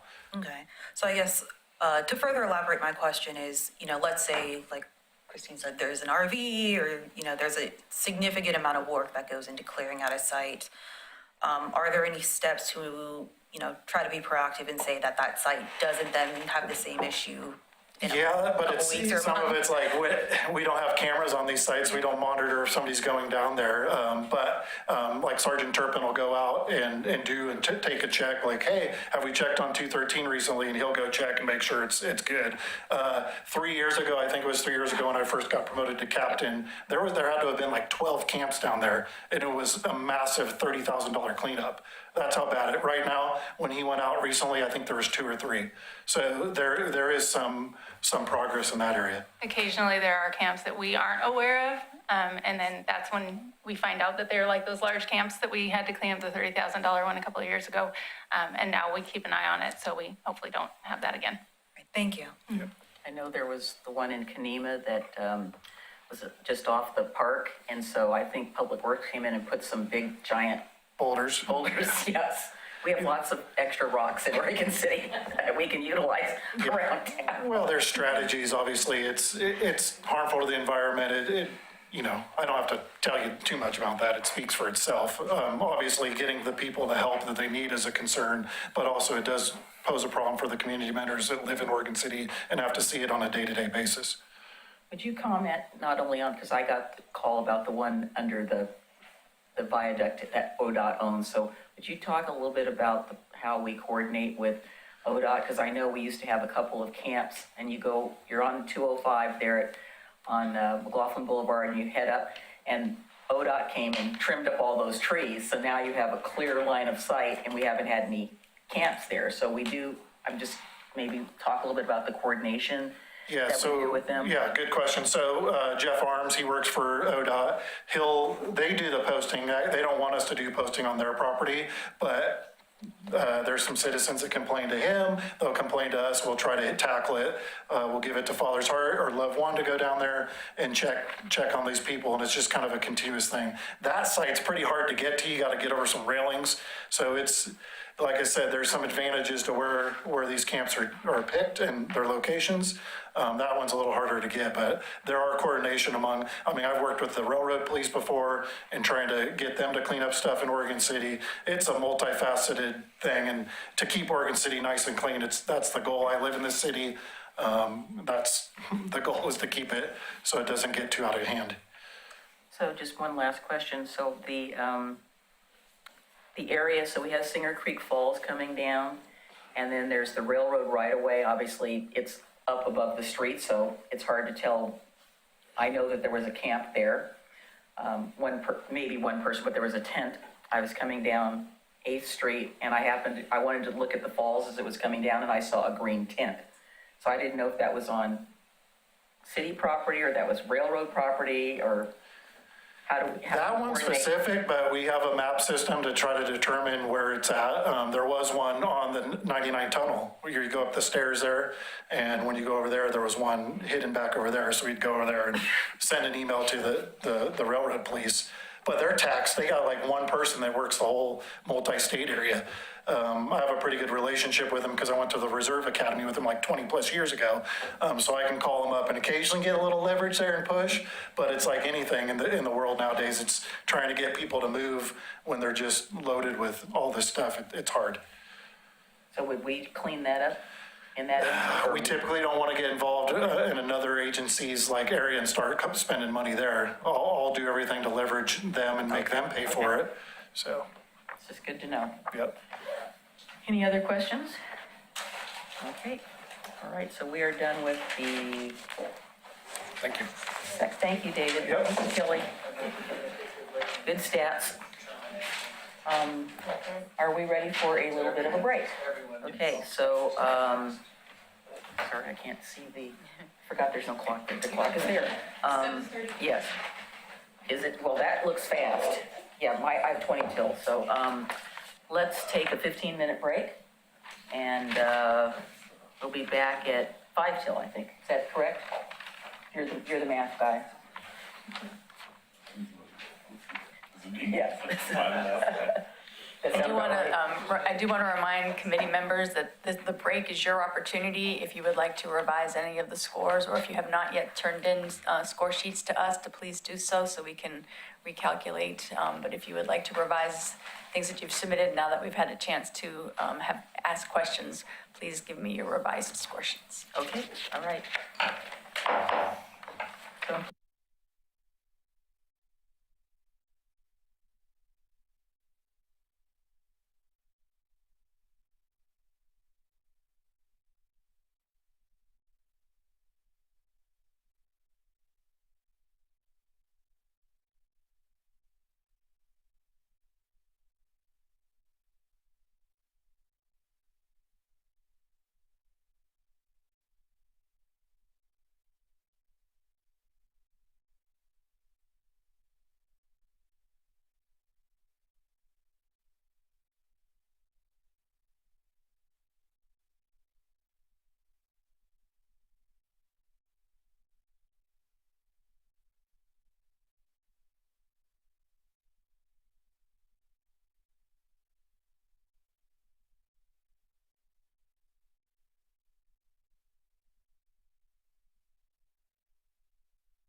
Sorry about that.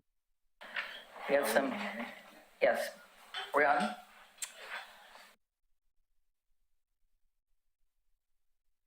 Do you want to wait until we have?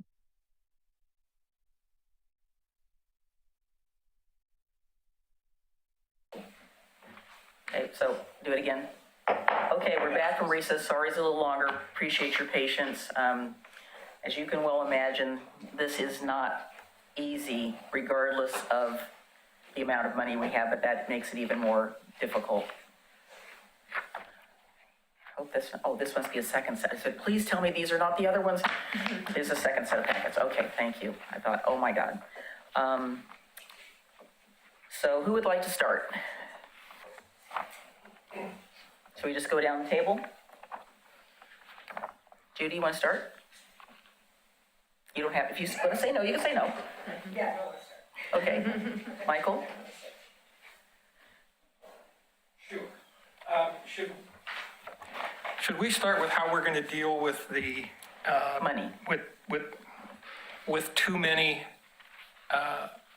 applications from city organizations?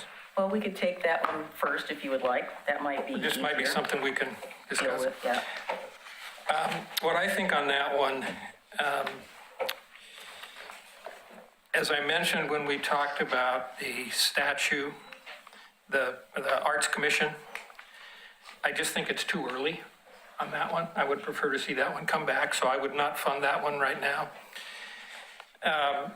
And the Parks and Recreation one, and this is the same issue that I had last year with the doors at the Pioneer Center. This to me reads like a maintenance issue, and we need to find money in our parks regular funding for routine maintenance. So I would not be in favor of supporting those two, which if you, the remaining one then of the three Oregon City agency ones, that would be under the 15%. Yeah. So that would be my recommendation for how we deal with that particular issue. Okay. So we're just going to deal with those three right now. So Judy, what's your comments about those? I actually agree with Mike about this. I think that the statue's premature. And one thing I liked in the grant proposal from the police department is that they talked about budgeting for that in future years because it's an ongoing need now. So I like that because I see some forward movement and finding other funding. So I would agree. And I think I would also agree that that is maintenance and it does need to be in our city budget, our Parks and Recreation budget. So. Okay, Marie? I agree as well. I mean, I've had a lot of experience with capital projects and things are always going to change, but I agree. I think the lamprey statue is a great idea and I'd love to see it, especially if we're waiting on meetings with the other tribes. I think having all of those points dotted is important right now in the decision. Not saying I wouldn't love to see a proposal again for something like this. Scott? So, in a little bit of a different direction, I would actually be more in favor of funding if we're, again, looking at the maximum that we'd be able to fund the lamprey statue and the park improvements. I mean, I don't know, like we're already so far behind in park improvements, and this is like a project that we can actually tangibly, theoretically using these funds get done. I think the lamprey project is would be a great addition to Clackamas Park. I'd like to see that come to fruition if we have the opportunity to support that. And it's not that I don't support the police department's proposal. I think that is absolutely important. I also see that as really part of our normal operations, and that's what I would be more interested in seeing added and kind of addressed in our normal budget.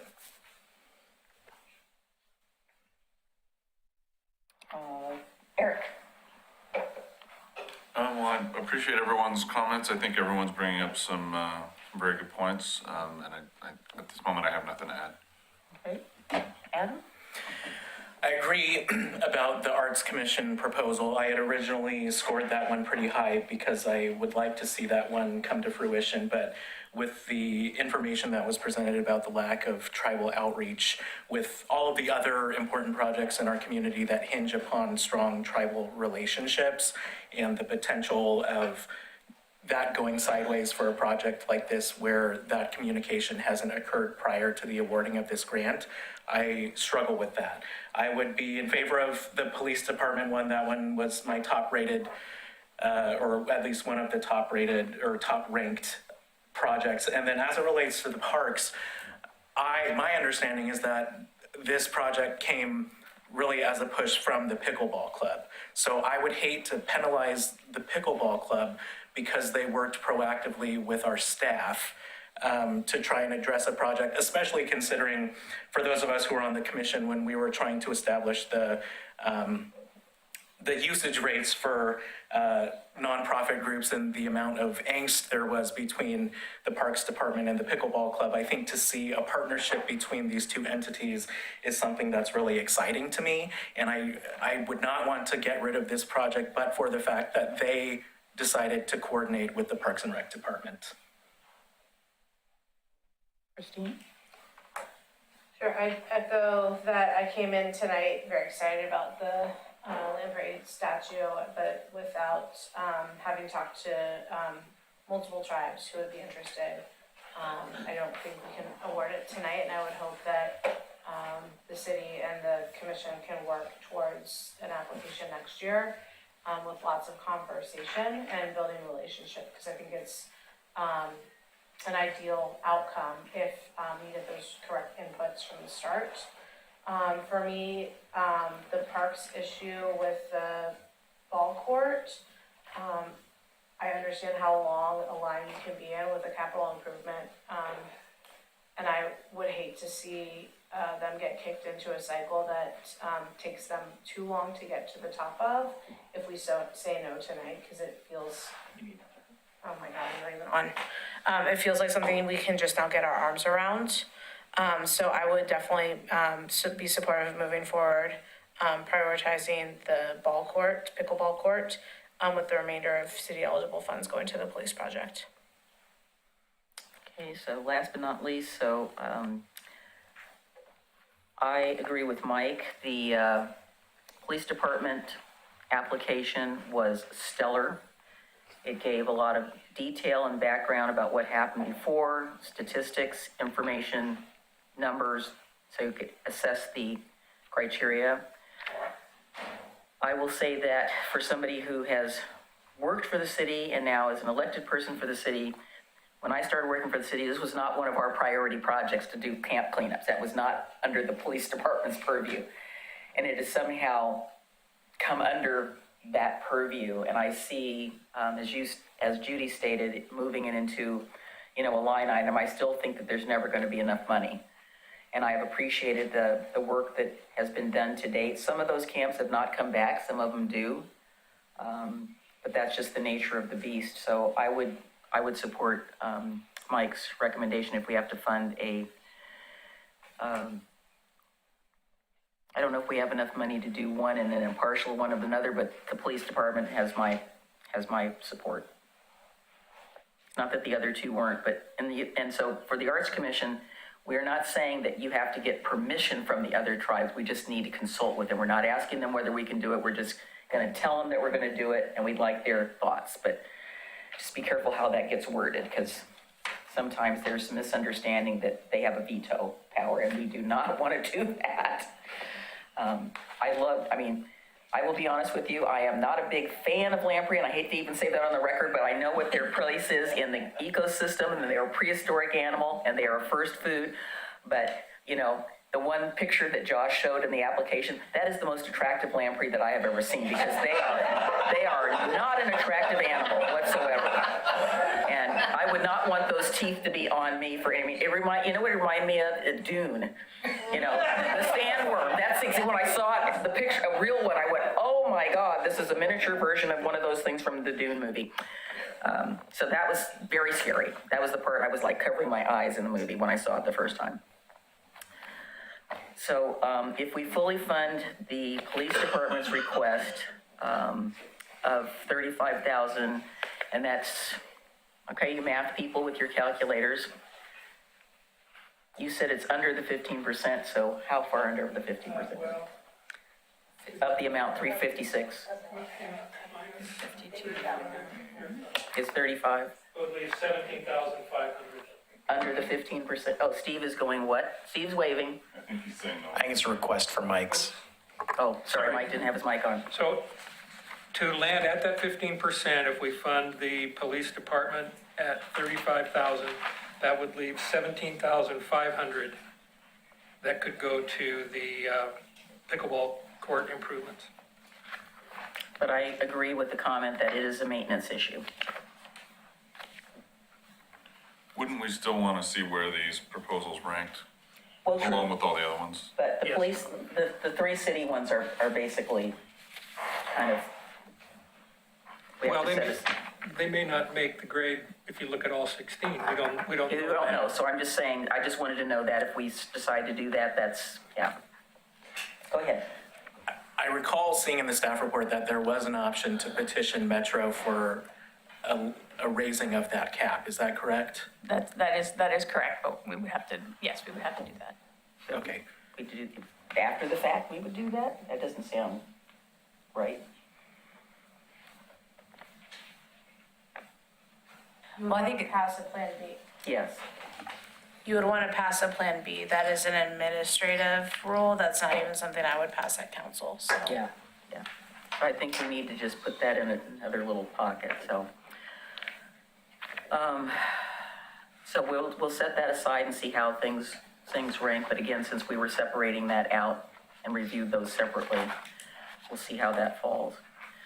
I do think that Erin has finished her calculations if we want to ask her to. Sure. All right, I have the calculation, so let me share my screen. I will do better this time. We took that away, didn't we? Oh, good. Do you want Oh, okay, yeah. Okay. So this is sorted by highest average score.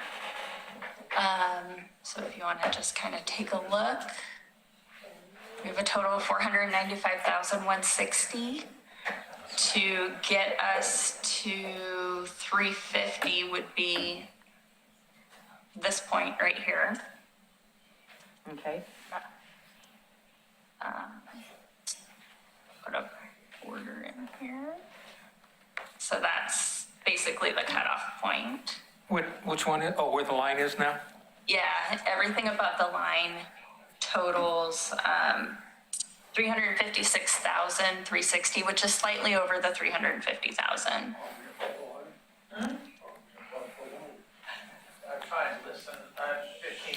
Okay, could we please not have any talking from the audience? Thank you so very much.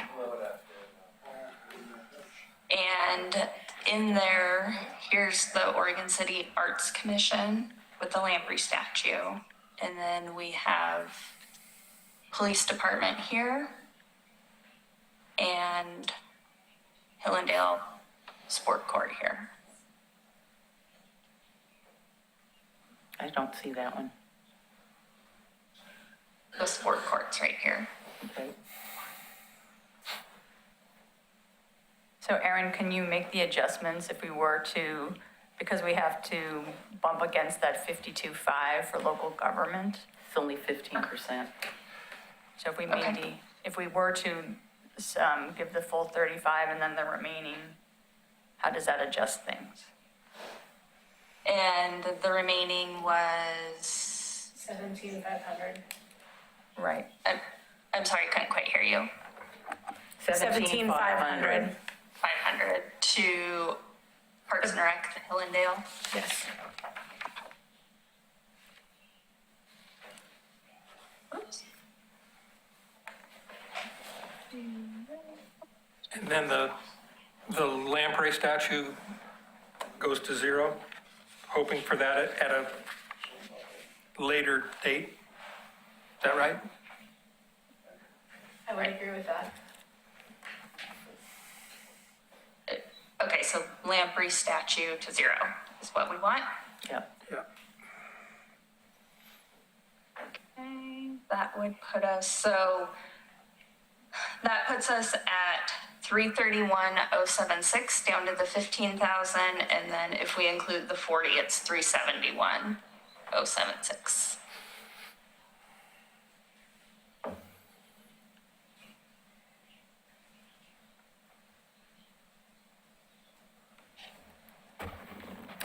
Yep, I know how these, You're down to, oh, right there, okay. where the line is under 22,768. Right here would be, Or the blue column. well, that would be 371. I don't want to fund those. Here, let me do this. So that would be 371,076 down to the 40. Or if you don't want to do the 40,000, it would be 331 is where it would put you. I'd rather be under. The only, I'm going to bring up one, and maybe I misunderstood it, but Clackamas Heritage Partners, if I understood that right, that's for a picnic? Yeah, I'm not funding a picnic. That doesn't, Well, it's mostly, their proposal is to have a new street sign and also for a mural. So there is a little bit in their proposal that's toward advertising a community event, but it's primarily for a new sign out on Washington Street that goes Either to. it is or it isn't. That was the large part of it in the money side. They spent way too many words describing the picnic and the celebration and the sign, but the money is largely for sign. Okay. I apologize, but it was a very poorly written application. I did not understand what the heck was going on in that application, which is why I gave it a lower score. I just did not understand what it was supposed to be about. so I'm sorry for asking you, where we're at right now, you said 371? 371 if we include the 40,000. I'm going to make a suggestion that we then change Clackamas Heritage Park, award $10,000 and award $30,000 on the Love One, and I think that gets us to our 350 or within a few dollars of it. So take that one to 10,000. And Love One to 30,000.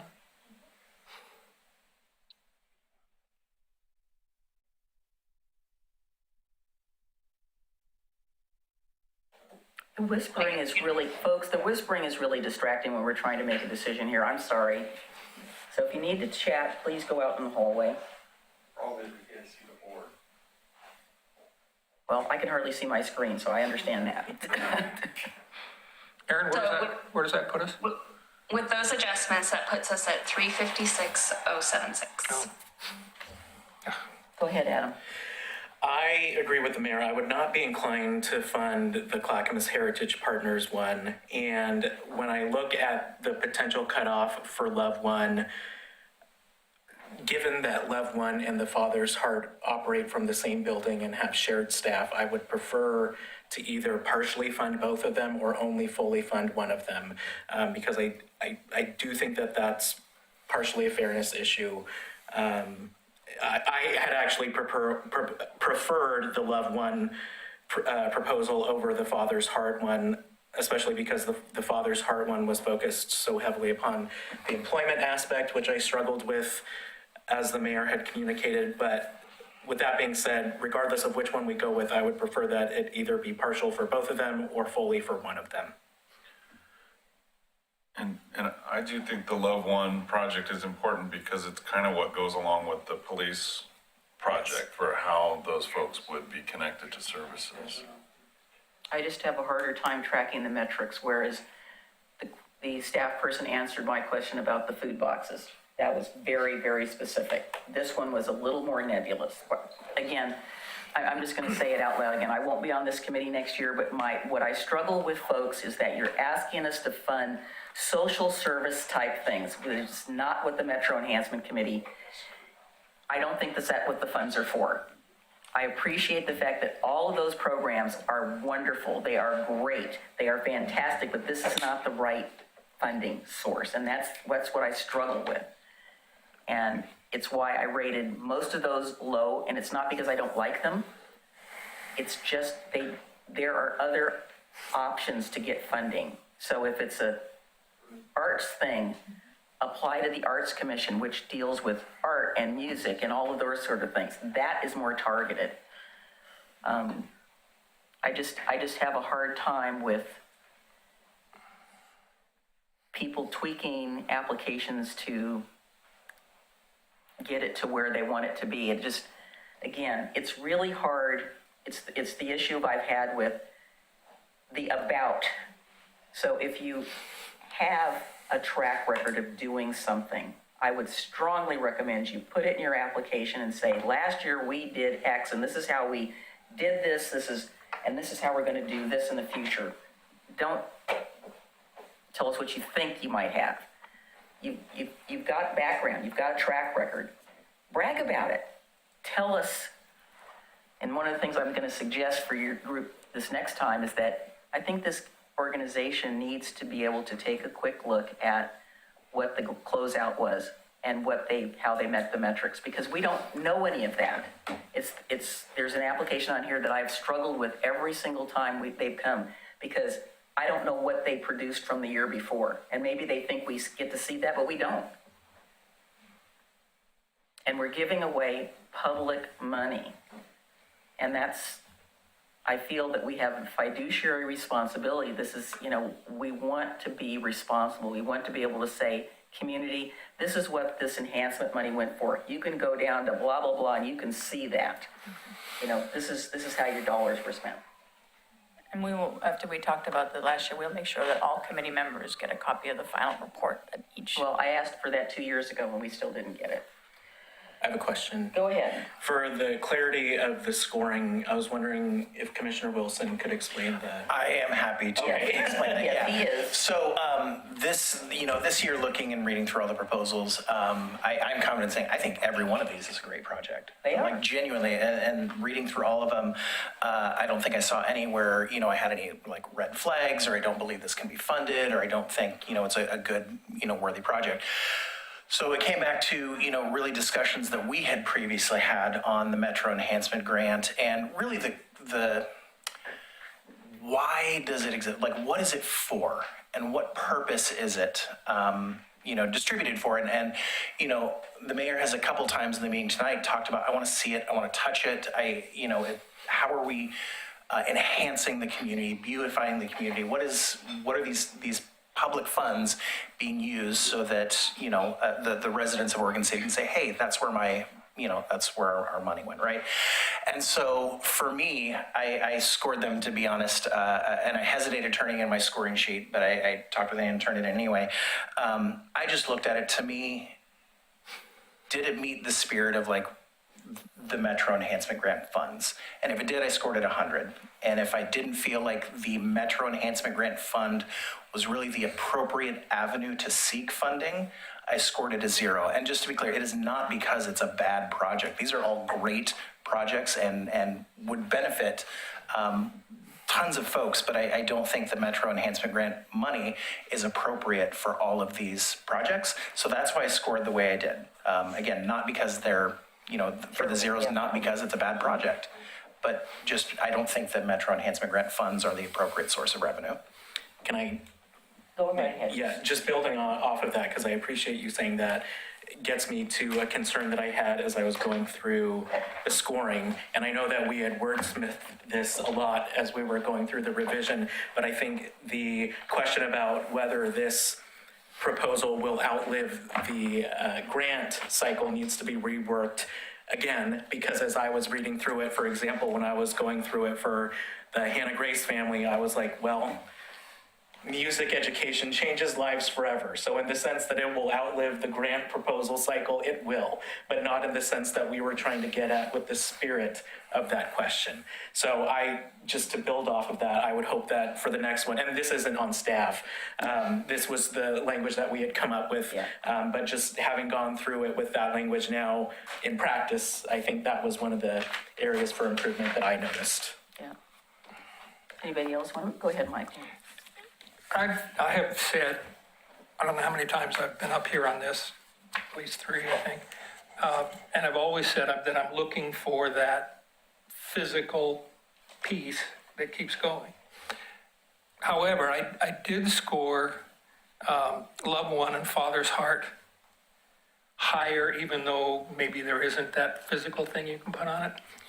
Reason being, and you talked about, we're spending public money. And if you went out on the street and asked 10 people, what are they most concerned about in Oregon City? It's homelessness and the impacts. So to me, it is a valid use. It does meet the goals of the program. And because there is such concern in the community over that issue, that's why I tweaked my score a little bit on those, even though I can't put my hands on it. But I think we can, with that money, help a problem that our community has. Anybody else? Be interested just to get some general comments from people. Eric? I mean, maybe it would be good if we, do clarify what these funds are intended to be used for. And I don't know, I hesitate to, certain things, if they don't meet that criteria, would just not qualify. But, as a grant writer myself, I see so often that a lot of the things, most of the grants that I write are not for physical things that you can touch. A lot of times they're for, a staff position, which I know is something that we've kind of shied away from on this committee, or service, some sort of community service. And so I really strongly feel the value of that. But if this committee decides that that's not what these funds are for, then that's kind of a different thing. So I do feel strongly that those things are important, but it's just a question of, is this the right funding for that? Judy?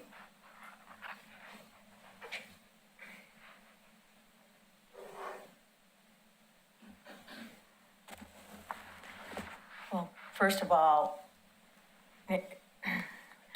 Scott was talking about his scoring, and this is the first time we've used this scoring system. I think all of these projects, I thought they were all really well, and the first time I went through, they were all too high, and I was not going to be able to make decisions about the money, and that's what we have to do. We have to decide. And it's always a dilemma between whether you fund something fully or you give everybody less. And I think we have a good mix here of things that are working with youth. I'm a little bit disappointed that we're not gonna, that the smart reading program was scored as it was. I thought that was something that was pretty tangible.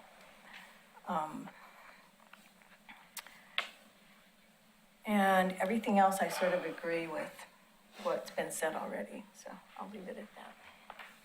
Thank you. Marie? In talking about the smart reading program, I did score it high because I agree. The Head Start, CDFS, CCP programs are extremely near and dear to my heart. But as was mentioned tonight, which I admit I probably should have known about sooner, is that there are alternatives that would serve Oregon City proper. And I think that, if we're talking about that, the delineation for me is that for Oregon City children and residents specifically, there is opportunities to also get that as well, that service. It might not be the same service, but, you know, it's for our residents. There is enough similarity there that I do think it's something that we could look at a little bit differently. Adam? I don't have anything to add from what I've already said. Sure, thanks. I thought we had a really good roster of applications and the projects that they were gonna deliver. I think we had a wide variety in interpretation about the kind of things we wanted to see in the responses to those questions. So sometimes I think, I would just say too many words actually don't do you any favors. Oh. Yep, it's okay. Too many words don't do you any favors, and it caused some confusion in places, so I was glad to have the opportunity to ask some clarifying questions tonight. These funds are collected dollar at a time when people bring trash to the transfer station. For me, that means we have the responsibility of converting people bringing their trash to the city of Oregon City from a detriment and a burden into an asset and something that the city can celebrate having a giant trash transfer station. So beautification obviously comes through in several of the criteria, but for me, the proximity to the transfer station for an application only increases its appropriateness for the program. Similarly, things that can really build momentum of the power of coming into proximity into the neighborhood and the downtown of Oregon City. I'm enthusiastic about kind of overly considering those applications. I will just say that in lifting up the Clackamas Heritage Partners sign, it's just so close to transfer station. I feel like it has an extra level of appropriateness for this, despite the weaknesses in the written application. But the work that we're doing crosses over from arts and culture to economic development to human services, and I don't look at those as competing, because at the end of the day, we're making our mark on Oregon City, both its people and its enduring place. And I think that we've kind of seen that in the programs that are above the line. So I feel fairly good about where we land tonight. So I'm just gonna close by, for those of you that can actually see the scoring, or you're having some questions about your applications, I would agree with you that less is more. Be very succinct. I will have to say, if I may compliment you, Oregon City Watershed Council, every year your application, I don't know how you keep doing it, but it gets better and better every year. I have a complete and total understanding of what your project is. You have backed up all your documentation with, you know, this is what we did, this is how we did it, this is what we're going to do. Very, very specific. I know in a couple of statements it says approximate, but you guys went beyond that and said, this is it. That's very helpful. Another application I want to compliment is Ann Haynes's application. Again, less is more if you got all the right information. So these are public information, and maybe you want to look at, some of you might want to look at these. But I wanted to point out the fact that when the question was asked about identify and describe measurements, goal, metric, goal, metric, goal, metric, very specific. It was not, and again, this may seem like it's a, you know, falls in that category of social service, but it really is this program is very much a benefit, and again, reaches youth again, and it's made, you know, I think it's good. I think it's made an impact, and they've clearly demonstrated that over time. So those are just two I wanted to point out and just compliment you on the work, because you put some time into this. Not that anybody, not the other people didn't. When we have this many applications, we want to be very thorough as a group, and we read all of them. I read a lot of these twice. Once just a quick cursory go through, and then the other time I went through and made notes and questions I had, or did I see this or did I not see that? I agree with a couple of the other commissioners here, committee members, that all of these projects are worthy and they are beneficial. It's just that sometimes this grant funding is not the right venue. And I would encourage those organizations to be looking at something more aligned with, closer to the alignment with what they're doing. And I know grant funding is not out there, it's drying up, but there is still funding. Mayor? Yes, sir. May I make a few comments? Please. Thank you. I think what makes me struggle with the Clackamas Heritage Partners one is that there have been some outstanding financial questions with the organization that has prompted their board to seek an audit. And I struggle, not trying to predetermine what the outcome of that will be, but I do struggle with the potential of that combined with the fact that I just didn't think it was a very strong application, which is why I'll repeat that I would be in favor of not funding that one. I will also repeat that, again, I don't think, I have a hard time if we were to move forward with funding both the Father's Heart and Love One for the reasons I expressed earlier, just due to fairness. I do really want to uplift the orchestra one because there is nothing else like it among these applications. It seems like every year there's another nonprofit related to youth and environmental restoration, and I think that's great. And clearly that shows in the rankings that we have, but I think it would be a loss for us not to support this one, especially because I know we've talked about, like, is it tangible, which again is something that I've talked about, that wanting that to be a factor, but emphasizing that it's a factor. And that's why in one of the questions, we were able to score for that specific item. So not to say that the tangible assets thing isn't a part of my consideration here. It's just that that's exactly what it is. It is a part of the consideration. And I think that just given how difficult it is for the arts right now, and the fact that not only, I know there were questions of how many Oregon City residents it would be benefiting, but to the extent that it doesn't benefit any Oregon City resident and they're all coming from out of town, that's still a benefit to Oregon City residents. So, because afterward they'll hopefully go eat and shop and dine and all of that. So I just wanted to uplift that application. Go ahead. Comment. I do agree, and I do struggle a lot with saying no to the orchestra and the smart reading, just because, like you said, the arts and the benefit to youth and getting them involved, even in the community, is super important. I do want to state that I still have concerns about the stream and network, just because there is a potential personal financial gain for the people that run it, especially when it comes to that space specifically.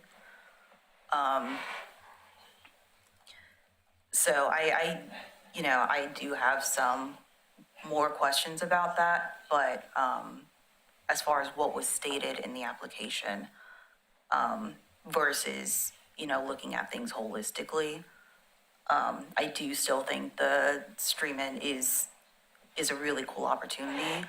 I would just say, if there's a way to maybe partially fund that while still funding smart reading or the orchestra, I would like to see something like that, if that's an option. Well, they're really far down on the list. That's the concern.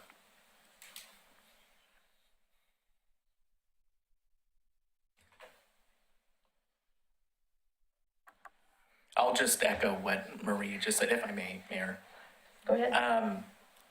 I really liked the proposal from the Stream-In Network, but getting back to what I was kind of talking about in my last comment is that we struggle, a lot of nonprofits are struggling simply because of the abundance of nonprofits that exist and are competing for similar pots of money to do similar jobs. And so that isn't to say that I think it's a bad thing that we have a lot of great nonprofits and a lot of leaders who want to do projects in their community. But at a certain point, I think we get to a point where there's such a competition among these similar projects that it dilutes the rest of them. I asked the question about, was it the same group of youth that were applying to all the other, getting at all the programs? I did not totally understand that. But again, unless we just wipe this out and go back and rescore these, moving stuff around, I think, is not fair. And saying, oh, this one, we like it, so let's move it up. I don't think we can do that. We are not bound to vote or fund anything based off of the rankings here. Well, I have some level of expectation about it, so that's just me personally.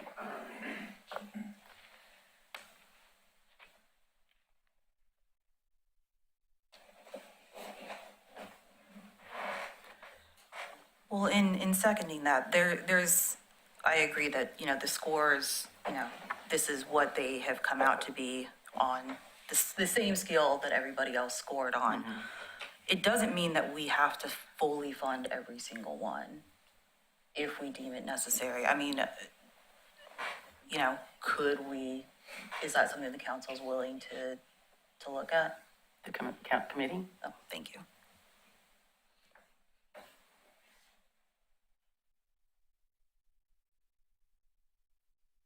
Well, I think they're obviously on here. If you look at the top 3 or the top 4 that are clearly in the 80s, 80 and above. There's not a super big break between 81.8 and 77.9, but it's definitely everything below that. Because everybody asks for a lot of money. That's the problem. They ask for, yeah, you definitely ask. We just don't have that much to give around.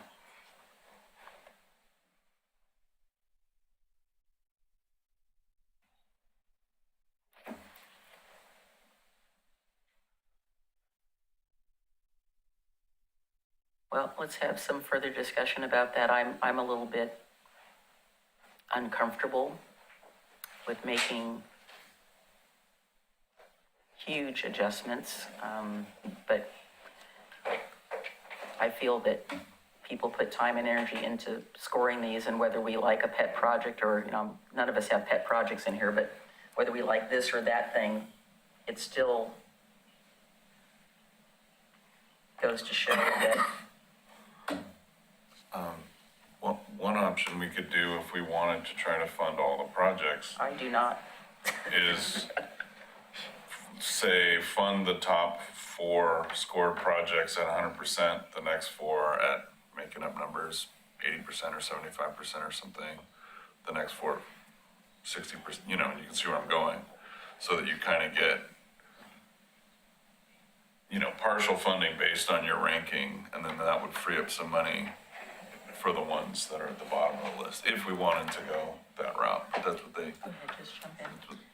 Yeah, I would say it would be my preference to fully fund projects, except we're the ones that are right at the cusp.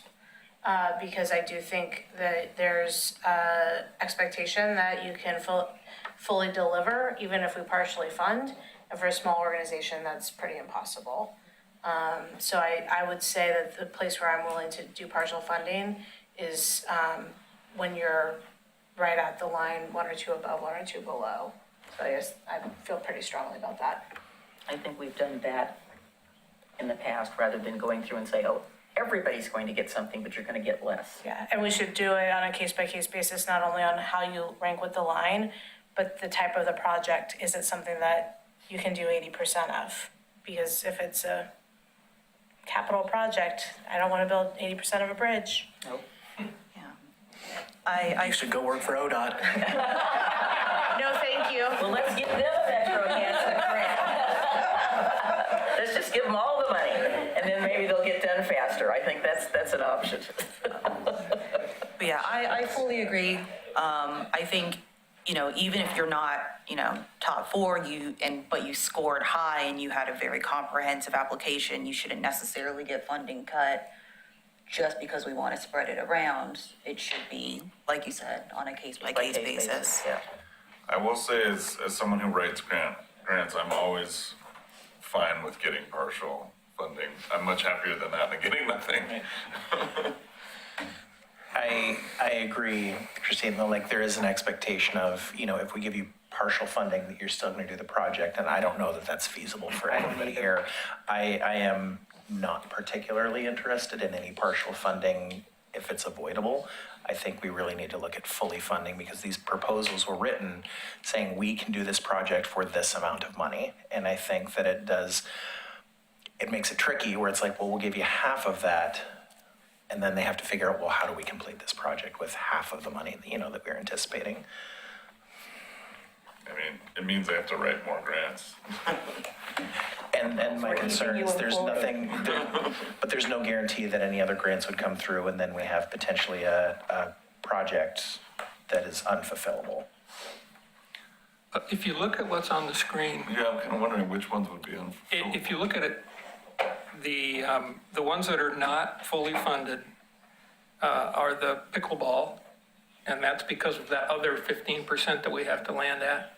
Yeah, that's the exception because it's a city project. Right, and then the other two that are not fully funded are the bottom two score-wise, and then we're not funding the three that are on the absolute bottom. To me,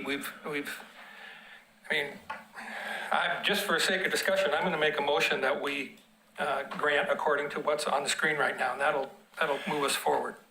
Can I ask a quick question? So with the pickleball court partial funding, is that project still feasible with partial funding?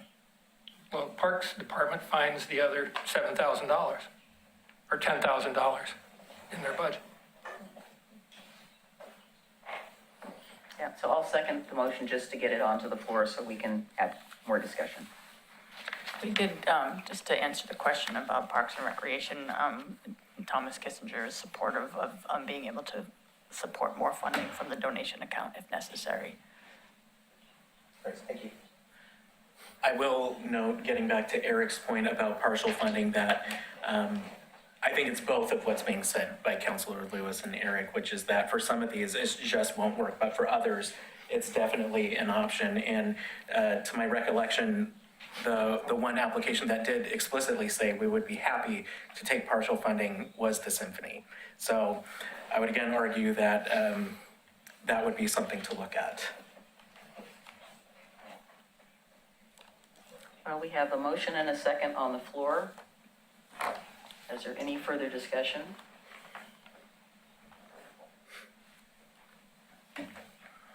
So I know you're there, Aaron, so we're looking at the blue side. Yes, the blue side. I'll zero those three out. Okay, all right. That clears it up so I can see it better. Okay, so let's have a roll call vote. Do we do that? No, where'd Scott go? Oh, he's there. Oh, sorry. Yeah. Sorry, I don't have a screen. So Oh, that's right. Yeah. Sorry. We need to get Okay, you roll scooped call down here. vote. Commissioner Adam Morrow, No. Commissioner Scott Wilson, No. Mayor McGriff, Yes. Commissioner Mike Mitchell, Aye. Judy Schaefer, Marie Andrews, No. Eric Barkbauer, No. and also Christine Lewis. No? Okay, so the motion fails.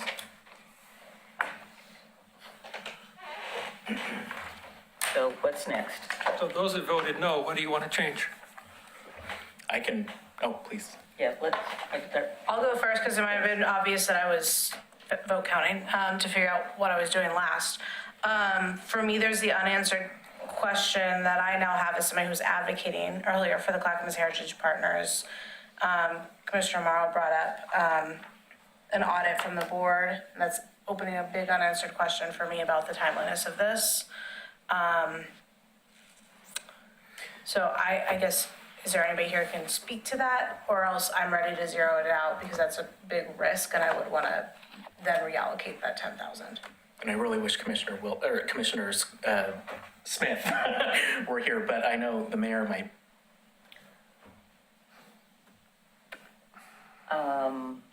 I am going to tell you that I am uncomfortable disclosing some information that I am aware of that unfortunately I don't feel could be made public at this particular time because the board of the EOT has not finished their work, let's just say. And I will say that Corinne Lowenthal, who's the executive director of Clackamas Heritage Barbara, she had to leave, so she had a family emergency. So she was here earlier, but she had to leave. Yeah, and I wasn't trying to put you in that position, I apologize. Yeah, that's okay. But just because of that very sentiment that you just expressed, I think it ought to be zeroed out. I'll make a comment as somebody has no idea what's going on there. The application, I agree, like signage would be amazing, like you said, because of the proximity. But the bulk of the application was about this picnic and, they mentioned marketing signage, but I read it as picnic related, which seems very different from we're going to install a permanent fixture to mark this space. And so I think that's the biggest issue that I have with it is that it was less on the tangible opportunity that they had that I feel is completely valid and more on a single one-time event. Well, you mentioned earlier that you were interested in something conceptual that you could say, oh, okay, we're talking about, which sign is, I think I know which sign it is that they're talking about. And I think I do too, but, when we're dealing with money and we're dealing with applications that came in, if their application wasn't comprehensive enough that we don't fully know, we can assume that that was the intent. I'm still not fully on board with it. But when we called that one, she wasn't here. When I got on the list, because then after we got down at the very end, then I saw her in the audience and I thought, okay, should I call her back up because we went over it because nobody had any questions, but other than what the heck is this? Right, well, as I said, she had to leave due to a family emergency. But when she got here initially, we were already way down the road. So that may have been my error in not noticing that she came in and asked some more questions. And are we currently about 6,000 over what we have to give? Right. So we'd still have to adjust that. Yeah. So for me, to explain my no vote and getting to what Commissioner Mitchell was asking, I think for me, what would get me to yes would be cutting Clackamas Heritage Partners as well as the Father's Heart and reallocating the remaining to stay at 350,000 to the symphony. Did you mean Father's Heart or Loved One, or did you want to make that switch? Well, for me, I scored the Loved One project higher than the Father's Heart, so that would be my preference. But either way, getting back to my comment that I have a hard time funding both of them.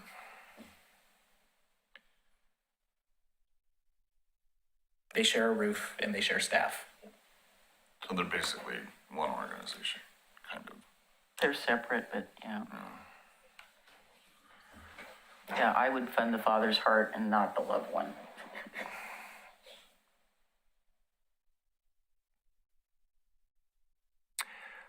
I would zero out Clackamas Heritage Partners. I think I would also reduce Streamin' Network by maybe $10,000. Partly the discussion that we already had. Yeah, thank you for bringing that up. And partly the fact that it is a new organization and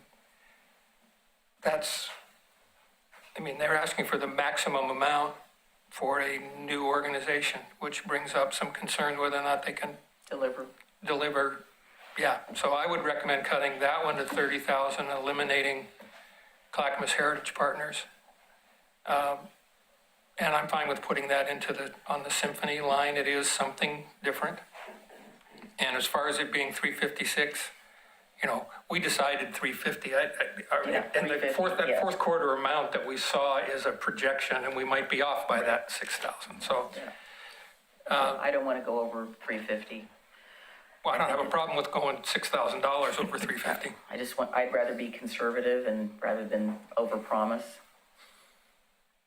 And I will say I still am very torn on the smart reading, just because I do find that there's the metrics as a whole, let's say general metrics, as far as the reading comprehension was very interesting. And I could see how going into schools is a huge benefit, especially, like I said, being very familiar with the Head Start, early Head Start programs.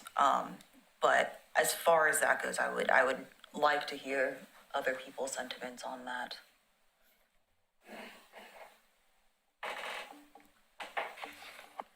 Go ahead.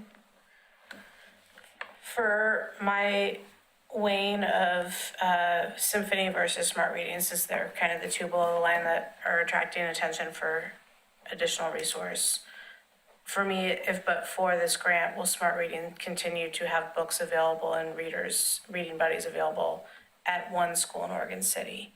Maybe, probably.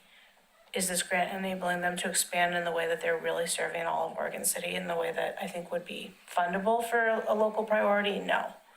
But for this grant, will Willamette Falls Symphony have one fewer show? We don't know, but it feels far closer to home and far more like Oregon City's responsibility to take care of Oregon City, which is why I would prioritize funds for the orchestra. Just my way of it, and analyzing those two against each other. Bill, I understand what you mean about the reading program. I'm still having a difficult time making the leap. But I do know that Holcomb Elementary School is one of our underperforming schools. It's a Title I school, so there is a lot going on there. We have both of one of them was there because now Clackamas Heights is torn down, but we still have Oregon City View Manor there, and there's some good programs at Holcomb. They're trying to lift those students out of, I wouldn't say poverty per se, but I would say out of, be nice if they didn't qualify being a Title I school. And that, goes to not only reading comprehensive, but the subsidizing of the lunches, all of that sort of stuff. And I do see Christine's point on, the Willamette Falls Symphony is Oregon City. And I don't disagree. I am one of those people. I know. I'm one of those people that is in favor of both the symphony and smart reading if we can do it. To your point, though, Holcomb is Oregon City, and that is, if they're seeing a direct benefit, then there is something to that for Oregon City. Go ahead, Adam. So I'd like to make a motion, but first could I have Aaron just adjust some numbers to make sure that it... Yes. Yes, okay. Absolutely. So I would propose zeroing out Clackamas Heritage Partners. Okay. I would zero out... Do we have a consensus on that? This is for my proposal. Okay, first discussion, okay. I would zero out The Father's Heart. And then I would, I would reduce Stream and Network by 10,000. Was that what you had suggested, Commissioner Mitchell? To 30. And then I would fund the symphony. What about bringing Love One back up to full funding? Was that one brought down to partial? Yep. Okay, and then I would bring Love One back up to full. You're proposing to fully fund the symphony? Or just fund it with what remains? Oh, what remains? With the remainder. Yeah, again, I would switch it. I think the application for Father's Heart was more compelling.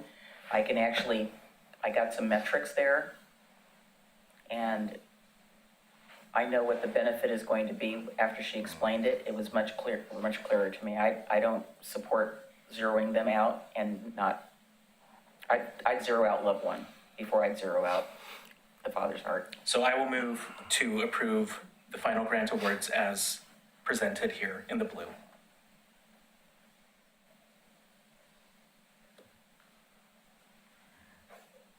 Well, we can't move forward on this without a second. I second. Okay, so let's have a vote. Commissioner Adam Morrow, Aye. Mayor Denise McGriff, No. Commissioner Mike Mitchell, No. Commissioner Scott Wilson, No. Metro Councilor Christine Lewis, No. Marie Andrews, No. Eric Bruckbauer, Yes. Judy Schaefer. No. Okay, motion fails. Let's try it again.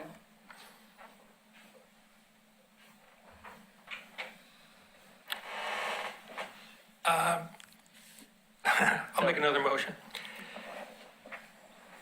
To do the symphony orchestra at $10,000. And then put the, whatever the balance is, what would that be, 17,000 on Father's Heart.